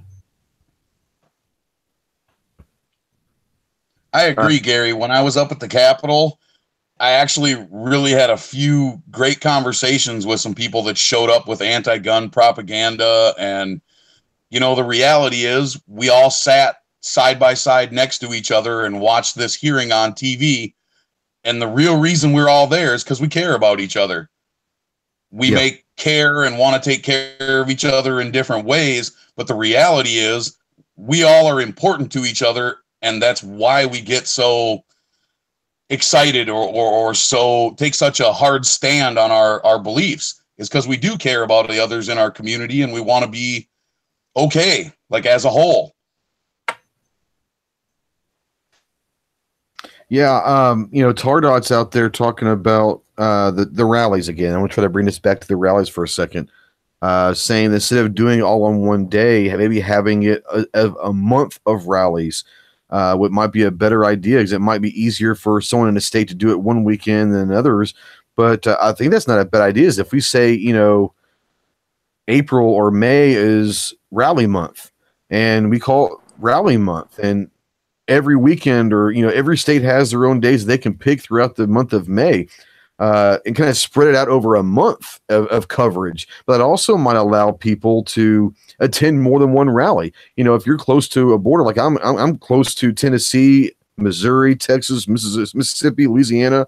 I mean, technically, if all of those rallies in those 4 or 5 state areas were on different days, I theoretically could get to every single one of them, and that would be kind of cool to let people. Is that something? And I know that we're not the ones making the decisions on that, but we kind of are. I mean, we can do rallies whenever we want, but would having a month of rallies might be something we bring up in a group discussion, to where it gives flexibility to some states and some organizers, but also it may allow people to be involved with other states' rallies also. That's not a bad idea. I'm not going to be a negative Nancy on that one. I'm actually going to point out the positive on that. So you have states that individually have theirs scheduled for the first week, second week, third week, fourth week of the month, whatever it is, right? Not only are you putting the word out there on a national level, but you're also fighting for your state's rights. And I think that's a positive thing. So I just want to point out the positive on doing it like that. Well, and I've been a big trying to be someone that's trying to be much more active on the states' rights, because I do believe that there are some issues, obviously, at the federal level. There are some evil people out there trying to do some evil things for our Second Amendment rights on the federal level. Absolutely. But let's be honest about it. It's going to be much easier to pass, how do I put this, aggressive gun control bills at a state level than it is at a federal level. We've already seen a lot of these states going after it. So, yes, let's be very cognitive of what's going on at the national level, but we need to be very vigilant and very in tune to what's going on at the state level, because the state level is where they could really get some nut job bills out there passed. So be careful about that. So part of the reason why I said your idea is actually a very good idea, and I commend you for saying that, is because of states like Ohio, Minnesota, and especially states like California. Right. So California currently has a Republican who stepped down, and I believe there is another Republican that is running. And I think it's important that we spread the word on that, or especially Californians need to spread the word on that. I don't know if he's a turncoat. I don't know if he's two-faced like every other politician, but the fact that he labels himself as Live on the main Republican side channel, and I don't know if anybody else is going to do. Sorry about that. What happened? Sorry, I had pop up, blow up. Sorry about that. That was G talking. Okay. So I think those individual ones, at least for state rights, would be good for states that are where their states are seriously overstepping their bounds with the people. We need to remember that these states are going to set precedents for the rest of us, and the other leftist states are going to follow suit. Exactly. Awesome point. Yeah. Oh, no doubt about it. That's the problem. I kind of mentioned in a video I did, I think it was yesterday, and said that, all it takes, unfortunately, is one of these states, Minnesota or Ohio, or, to pass one of these crazy ass bills into law, and every other state says, oh, wow, that actually passed. We can do that here too. And like you said, it starts spreading and gaining as a snowball effect, which is very dangerous. Like I said, the states are where it individually be change the shape of the Second Amendment, not through the Constitution, but at the state level, which is extremely scary to me. Totally agree with you.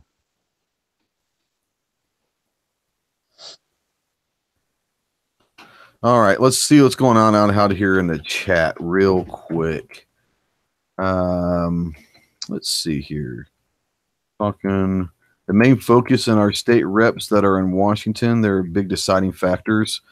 Talking about the state of actually the early watch kind of state by state over there on Instagram, which is a really good thing here. Early watch MN if you guys want to try and stay up to date with what's going on in Minnesota. A few days ago, Roosted, so that's pretty awesome. So yeah, talk about that a little bit. I don't know. I should probably start a Facebook, but if you guys want to keep up with what's going on in Minnesota, you can follow Early Watch MN on Instagram. I've been trying to put basically daily updates with the bills, what the bills entail. And I also posted, a record of how our representatives voted, so we can tell which representatives we need to back, which representatives we need to not back. I think it's just as important that when our representatives actually do stand up for us and do what we ask, we need to tell them that they did a good job and support them. Not just be reactionary, but more proactive and let them know we do appreciate the help and to keep up the good fight. 100%, and I totally agree with you on that. And also, there's Early Watch Arizona, Early Watch Minnesota, like Roosted, Early Watch Michigan, Early Watch Connecticut. So we are Early Watch Illinois. If anyone else is interested in your state, if you want to take this up to create the Instagram account and the Twitter account and the Facebook account, if you are able to, contact Jimmy and Tony at Early Watch Arizona and Early Watch IL. That's Early Watch AZ and Early Watch IL. And they can clarify you more information as to what they would like to go on there.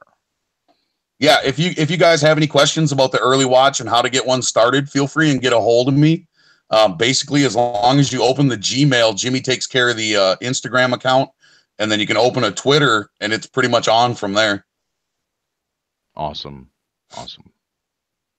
There's no requirements, no BS. It's basically just all about passing on information, spotting fake news, letting everybody know what's going on in our state so we can actually mobilize quicker. Get that information to the people that need to know it. Oh, for sure. Absolutely. Trying to get a link over here to somebody. Sorry about that. Yeah, and it's just going to be one of those where getting the message out is great, and even specifically to the people in your specific state. But once you get the message out that we're going to do this, it's also much more important to remain pushing information out on a daily basis. Come up with different flyers. So, a lot of people sit there and say, I'd love to help, but I'm not very creative. I can't really come up with signs, or I'm not good with computers, so I can't really, do emails, and I can't really do flyers and all that. That's fine. There are people that can do that. But what you can do is say, you may not be very good with the creative side, but I'm going to email you, or I'm going to post a picture of a flyer, and all you got to do is maybe print that out and take it to your local gun shops. Take it somewhere that they would be okay with you putting that flyer up. So, and these Instagram accounts and Facebook groups that are state by state is extremely important to keep the message out, because there's going to be people that are willing to help that may not want to do a whole lot of the planning, but can be foot soldiers. And foot soldiers are just as important as, or probably more important than, the generals, if you will, because without the foot soldiers, the word's not going to get spread. So I love the fact that you guys are doing the early watch stuff. I love the fact that you guys are going to be doing some of these two-way Capitol rallies state by state, getting the message out, because you're also talking about this. How many people, I'll take Roosted. How many people, you said there's 200 or 300 people possibly that showed up to the Capitol the other day. Is that right? Correct. They didn't have an exact count, but the estimates are over 300 pro-gun supporters showed up. All right, so 300 pro-gunners? Yes, sir. Guns? All right, 300 pro-gunners. That's awesome. Okay, he is live. Very good. Good for him. Anyways, the 300 people that showed up, how many people of them were not involved or knew about your early chat Minnesota Instagram at that point? Probably a lot of them, right? Absolutely none of them.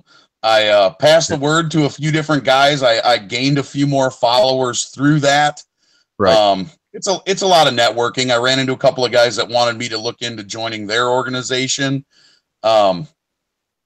Realistically, I think a good goal would be if we could just get 4 or 5 people at every rally to start to follow along, and then not just follow along, but be proactive. Send me emails, click links, anything that they want to send to me, I'm willing to repost. For the most part, everything that I've put on my Early Watch Minnesota Instagram page has been emails from grassroots organizations that I belong to, and I basically just screenshot them and repost them, caption them, and then, rally cry Minnesota, hashtag Minnesotans, let's do this. And that's also, and what I was going to get at is there are so many people that may be pro-gun. They might even be Second Amendment activists. But a lot of them aren't willing to or able to go and look up some of your state bills that are in committee and all that about anti-gun bills or even pro-gun bills that are out there, and having these outlets that are state by state that you can focus on anytime that there is an anti-gun or a pro-gun bill that is being released into committee or being proposed at the state level. That's a great way to promote that bill so people can get more aware of what's good or bad out there. And so I really think that this whole state by state is a really cool thing, because it's just so many people are on Instagram, so many people are on Facebook, and they may not be willing to go and do some of the research on their own, but if someone's willing to do it for them and say, hey, there's this really malicious bill that's coming out that's trying to take away all semi-automatic weapons in the state of Minnesota, maybe we should do something about this. They're going to be proposing and talking about it at the Capitol building on Wednesday. Maybe we should all meet up there and show our support against that bill. And I mean, let's just say there's 300 people. There could have been 3,000 people the next time this happens, which could be really cool. So I applaud you guys for doing that. I think it's a really good idea, and keep up the good work. Thanks, man. Absolutely. That's the stuff I put on the Early Watch Instagram is I want to make it as easy as possible. I didn't just say there's going to be a hearing on some gun control bills. I posted the bills. I let everybody know what the bills include, what's going to be discussed at the hearing and why we should be there. And then, I mean, I put everything from directions on where to park, where to meet, try and make it as easy as possible. I'm willing to do the legwork if people just want to click and follow along and show up when we need them. Yeah. And I know that Patriot's out there and he's doing some good work up in Michigan. Who is, and I see the Connecticut out there. Is that Vanessa? Who is running the Vanessa side of it? The Connecticut side of it? Do you know? Is it Vanessa? Yeah, it's Vanessa Kitty, I believe. Yeah. I'm assuming that's a female. Correct. Yeah, she's actually Staff Sergeant retired. I know that, but absolutely, John, absolutely. I've talked with her in the chats, but I've never actually heard this person say that it is truly. It could be him using his wife's account. I don't know, but so Vanessa is the person that's actually doing this. So I've been talking with Vanessa in some chats. I love what she's doing. She's awesome, a veteran as well. I just want to make sure that I say she or he. I didn't know if he was using his wife's account or whatever. But so Vanessa's handing out the stuff on early. And so we have Arizona with Jimmy. We have Minnesota with you. Patriots got Michigan. Vanessa's got Connecticut. Is that all we have as to this moment right now? Tony is in charge of Early Watch in Illinois. Shout out to Vanessa, by the way, as the newest member. I'm glad to have her. That's awesome. Who did you say is doing Michigan again? Patriot. Patriot, right. Early Watch Michigan. Yep. Okay. Yep. Patriot's my Twitter guy. He can run that thing like nobody's business. Right on. Actually, let me see if I'm even attached to him on Instagram. Yeah, I am. Okay. And for what that's worth, I appreciate all the help and support I've gotten from you guys online as a community. It's really helped to keep me motivated, and I really appreciate it, guys. Thanks a lot. We need all the help we can get up here. Just everybody keep doing what you're doing. Spread the word, get the word out there, get the right information out there. I think we should be fine. Vanessa says that she's getting Instagram, Facebook, and Twitter early chat Connecticut set up tonight. So awesome. Be on the lookout. She has a Gmail already. I think she put that up there earlier. It's going to be Early Watch CT at Gmail. Okay, yeah, Early Watch CT at Gmail. Gmail.com. So go ahead and check that out. Is everyone trying to do the Early Watch and then the 2-letter initials? Is that what you're trying to do for the Gmail? Yep. Everyone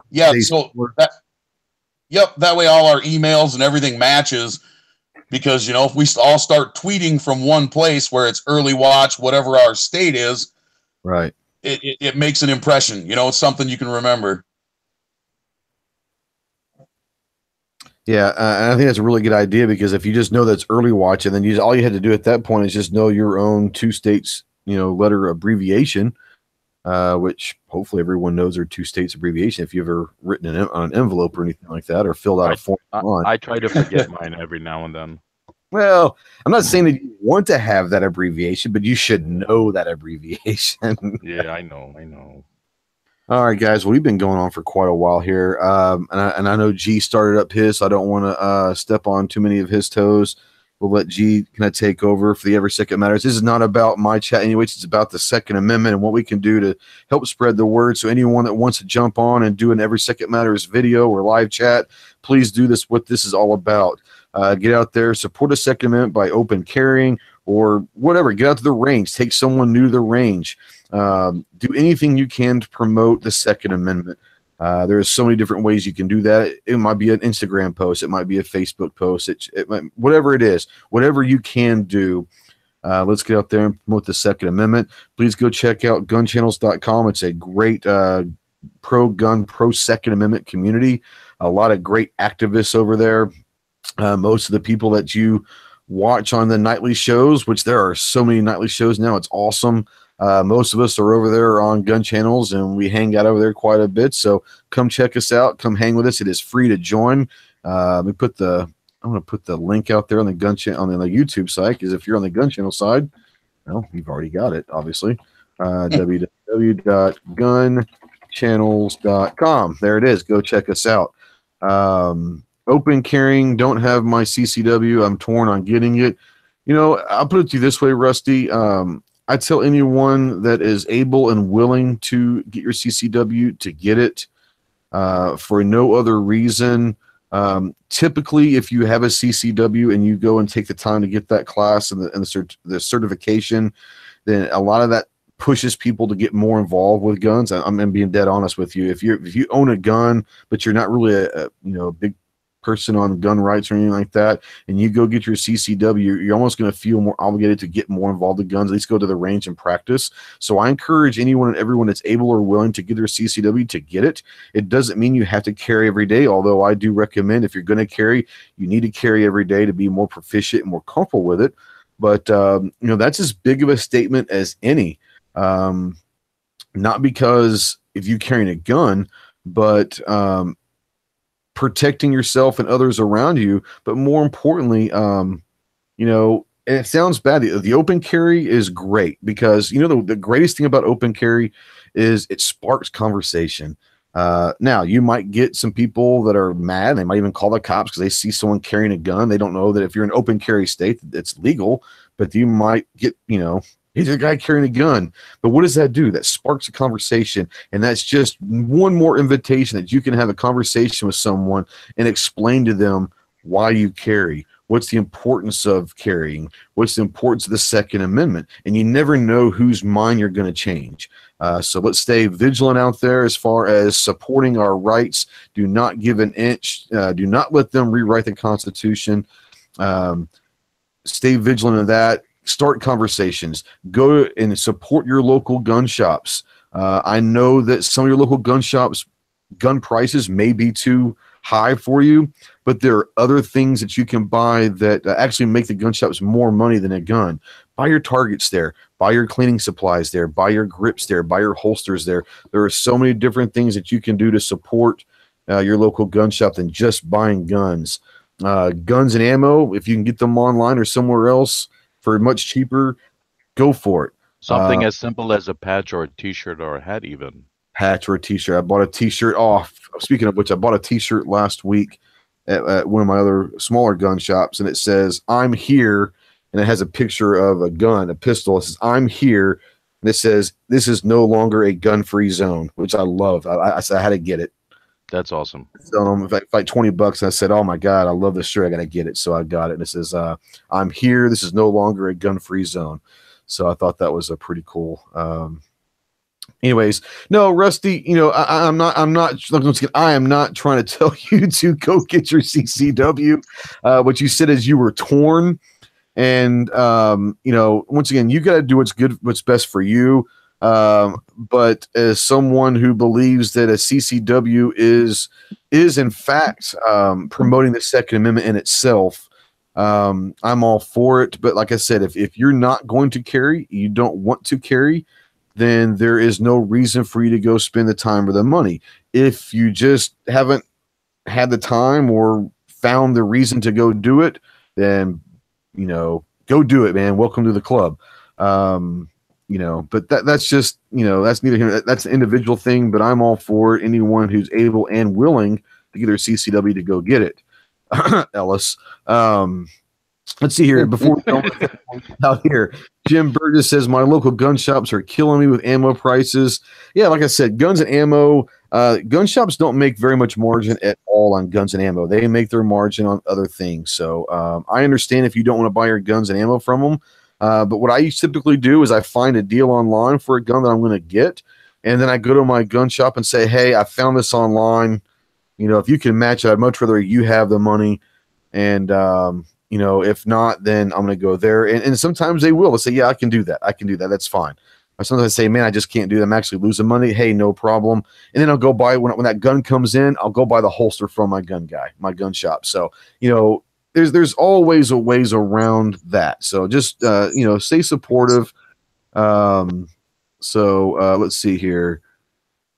Jim says he can literally save $50 on 500 rounds, even with shipping for handgun ammo. Yeah, absolutely. There's something that says Ghost up here. I missed it. Okay. Patriot Ghost, I need one of those shirts. I'll send you cash. Yeah, guys, I mean, you know, if I'll tell you what I'll do is I'll give him a call and see how many he has left. I mean, I don't know how many he printed up. But worst case scenarios, we can get a small run done and do some orders and get them made up. He's obviously got them made from our local T-shirt guy here in town, so we can get an order up. It's a pretty cool shirt, and I'll let you know. I'll talk to him about the shirts and see what he says, and maybe we can get together a little order in place with them, and we'll get them all shipped out to you guys. So I'll keep you updated. I'll call him this weekend and see if we can find out how many he has. And all of that. So the Travai Collective out there says free T-shirts if you join the collective. Don't do it. Don't do it. That is a rabbit hole you do not want to fall down. Let's see here. Ohio. What? Hey, Sandhills, what's going on, bro? I'm just now getting caught up on the chat. Sorry, guys. Nessa says, I cannot have weapons on me or in the vehicle at 3 places I visit each week. But when I visit those places, I'm sure I will stop by the range and rent weapons to shoot. There you go. All right, guys. So what I want to do real quick is thank everybody once again for exercising their every second matters. Thanks for joining. The discussion out in the chat was unbelievable. I love it. And thank you for everyone that was out there. There are some comments that I did miss, and I apologize. If there is ever anything you want me to read on a chat or whatever, you can always email me at live@ghosttactical.us, and we'll get those questions answered on the next live chat. I'm going to start trying to do some more live chats, even if it's just kind of pop-up chats like that.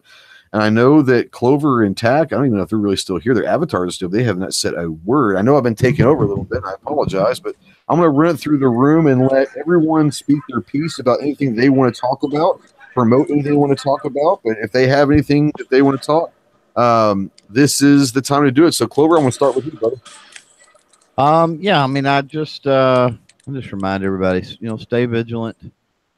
Keep your eyes peeled, your ears to the ground, and know what's going on. I mean, that's the biggest thing. And look at it big picture sometimes. Kind of get an idea. You know, go back. You know, some of you hear politicians say something or whatever. Go back, understand that politician, understand, you know, his rhetoric, how he talks. You know, what he does after he talks, that sort of thing. Aside from that, I mean, tonight we'll talk about this PragerU versus YouTube thing. In depth, pretty good. So that seems to be one folks want to talk about. So we'll definitely get that covered tonight. Awesome, Gary, what you got? Well, thanks for the invite, and please, when you get a chance, could you tell me where I could go get more information on the early watch thing? On the what now? I might be interested in doing some stuff for the state of Kansas. Roos, do you want to answer that?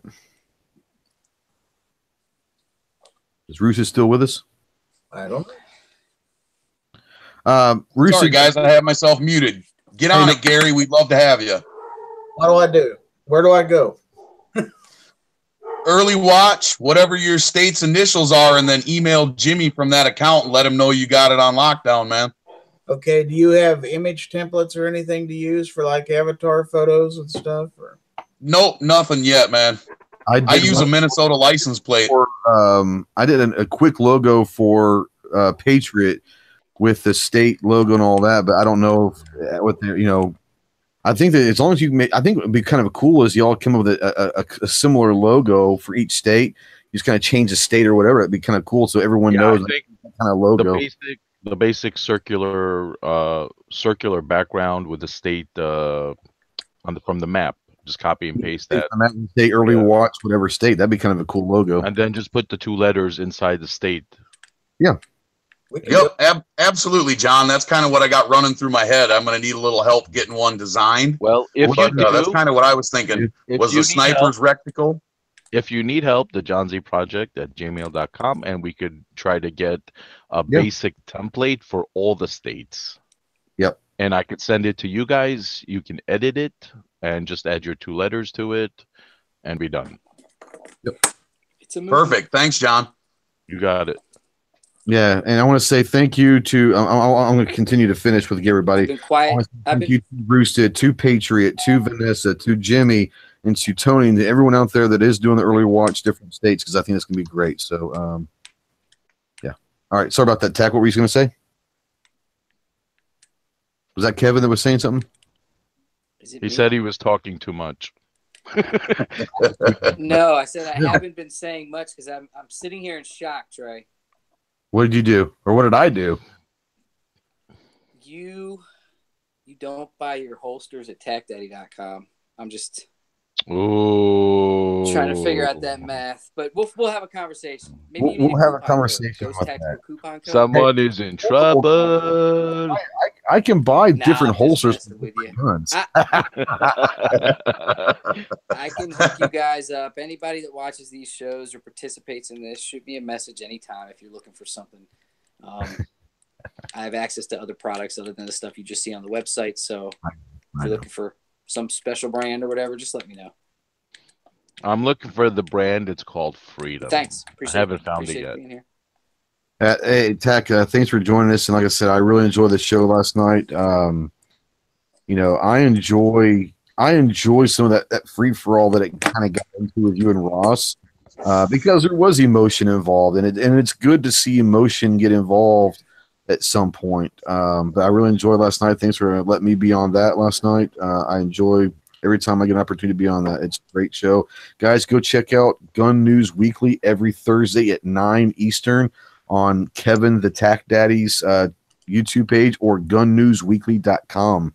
Go check out that. They have a great show. It's every Thursday at 9 Eastern. So, but Kevin, yeah, thanks for coming on, brother. And appreciate the input. It's always good to have your input. Yeah, I appreciate you. And people don't know all that you're doing, but guys, if you ever have any questions on getting involved in the game, sort of say, of YouTube and the firearms industry, you know, he's very, very busy, but he's always made time for me. And I would say Clover would say the same thing, but he's a very, very strong person in the community, and has a very wealth of knowledge that is able to willing to help you. So take advantage of Kevin and watch his stuff. No, don't take advantage of it. I'm just fucking with Take you. advantage of you. No, he totally wants to be taken advantage of. Come on. This sounds a little weird. It sounds very weird, but it's okay. I'm a little scared now. Hey. Hey. No, but go check him out and all that. All right, Gary, did you have anything else you wanted to say besides getting the Kansas every early watch thing done? Do you have anything else you want to promote or anything? Go for it. www.gizzardgary.com. Check out my webpage that directs you to all my different social media accounts, and everybody stay in the fight. Thanks for watching. Appreciate you, bro, coming on very much. Tack, you have anything else you want to say? I'm kind of going down the line. Nah, man, do your thing. Appreciate everybody. Talk to you all soon. Be Appreciate safe you, out bro. Roosted, once again, thanks for all that you're doing up in Minnesota. Stay vigilant there, but go ahead and promote anything you got going on your own channel or the early watch or whatever. But thanks for coming on, bro. First, I'd like to say I actually did go out and shoot the drill of the month. We've just been so busy here in Minnesota. I have not had a chance to edit or get anything up on YouTube. So I've kind of been slacking over there. So keep up with everything that's going on. Early Watch Minnesota on Instagrams. I'm basically trying to do daily posts. Adopt your pets from animal shelters, guys. You don't know what that means to those dogs and cats. I got nothing else, man. Thanks for the invite. Sorry I kind of showed up on the fly. But, no, man. I have any time, man. Let me know.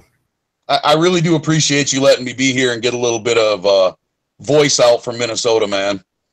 Yeah, I mean, if you come in next Tuesday night, I'd love to have you. Just let me know. Thanks, bud. Thanks, man. I appreciate it. Check me out on Roosted Films. I got plenty of content up there. I'm going to try and do a better job of getting more up. Yeah, life takes over, bro. It's funny how that happens, isn't it? Yeah, there's a lot more going on in Minnesota that's a lot more important than me and my YouTube channel. So I think if anybody takes anything away from this, it's Minnesota, Early Watch MN on Instagrams. Follow along. I'll try and keep everybody posted. There you go. Appreciate you. John, what you got, brother?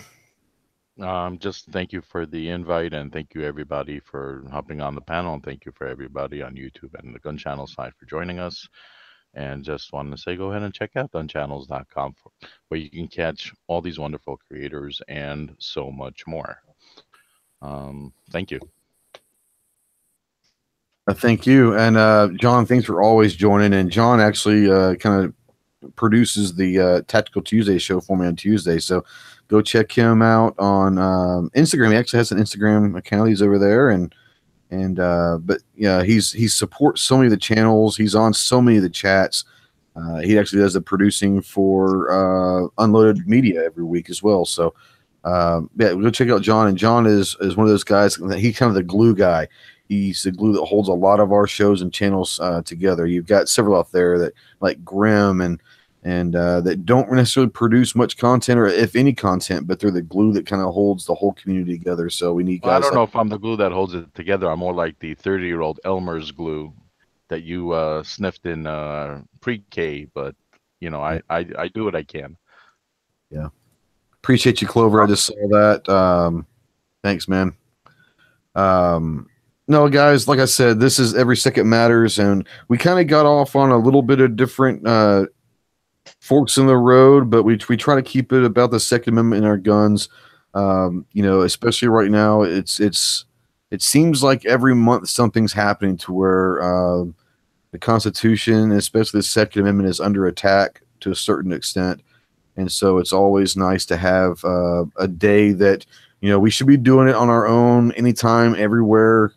But remember that this comes up once a month, this day that Every Second Matters.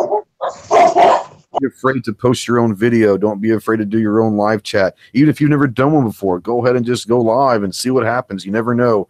If you're able to open carry, sometimes open carrying for the second of the month is what everyone does, or go to the range, or, buy pizza for one of your local gun shops and rotate throughout. If you take a pizza or two to your gun shop on Every Second Matters and buy them lunch and allow them to just have people discuss things, or if you're at your local gun shop that day, have them run an Every Second Matters promotional. Maybe they get a discount on stuff to bring more people to that gun shop.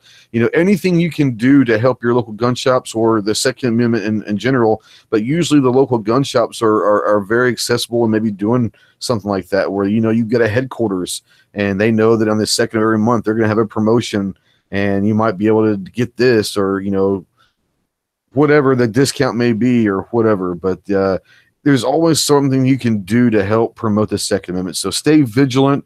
Thanks, Patriot. Hello. Thunder does roll. But thank you guys for joining me.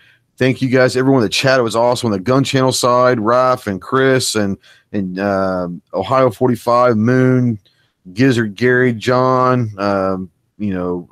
over there and all that. Thank you. We had a big turnout there for a while on a middle of the afternoon on a Friday, so it was great to see everyone out there. Go check out if anyone else is throwing up an Every Second Matters chat. Go support those chats. We've got a full show tonight, a listing. I'm going to go over here real quick and get to the live show schedule on Gun Channels.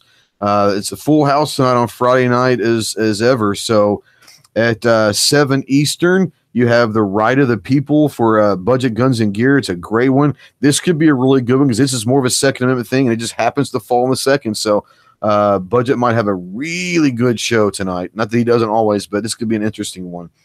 Then you have Fish, Fur, and Firearms with Gelsma Outdoors at 9 Eastern. Then you have Clover Tack with Firearm Friday at 10 Eastern. And I think Clover's already said the topic he's going to talk about. And then you have the Edge of the Week at 11 Eastern. And that's kind of a different you never really know what Edge is going to bring up, but he always has some good stuff. And then, as always, we end up the day every night at 12 midnight Eastern with the Daily Gun Show. So that is the schedule for tonight. Once again, it is the second of the month, so every second matters. And thank you all for joining. I really appreciate it. Thank you all, my panel guests. I really appreciate it. And let's get out of here. And until next time, Semper Fi.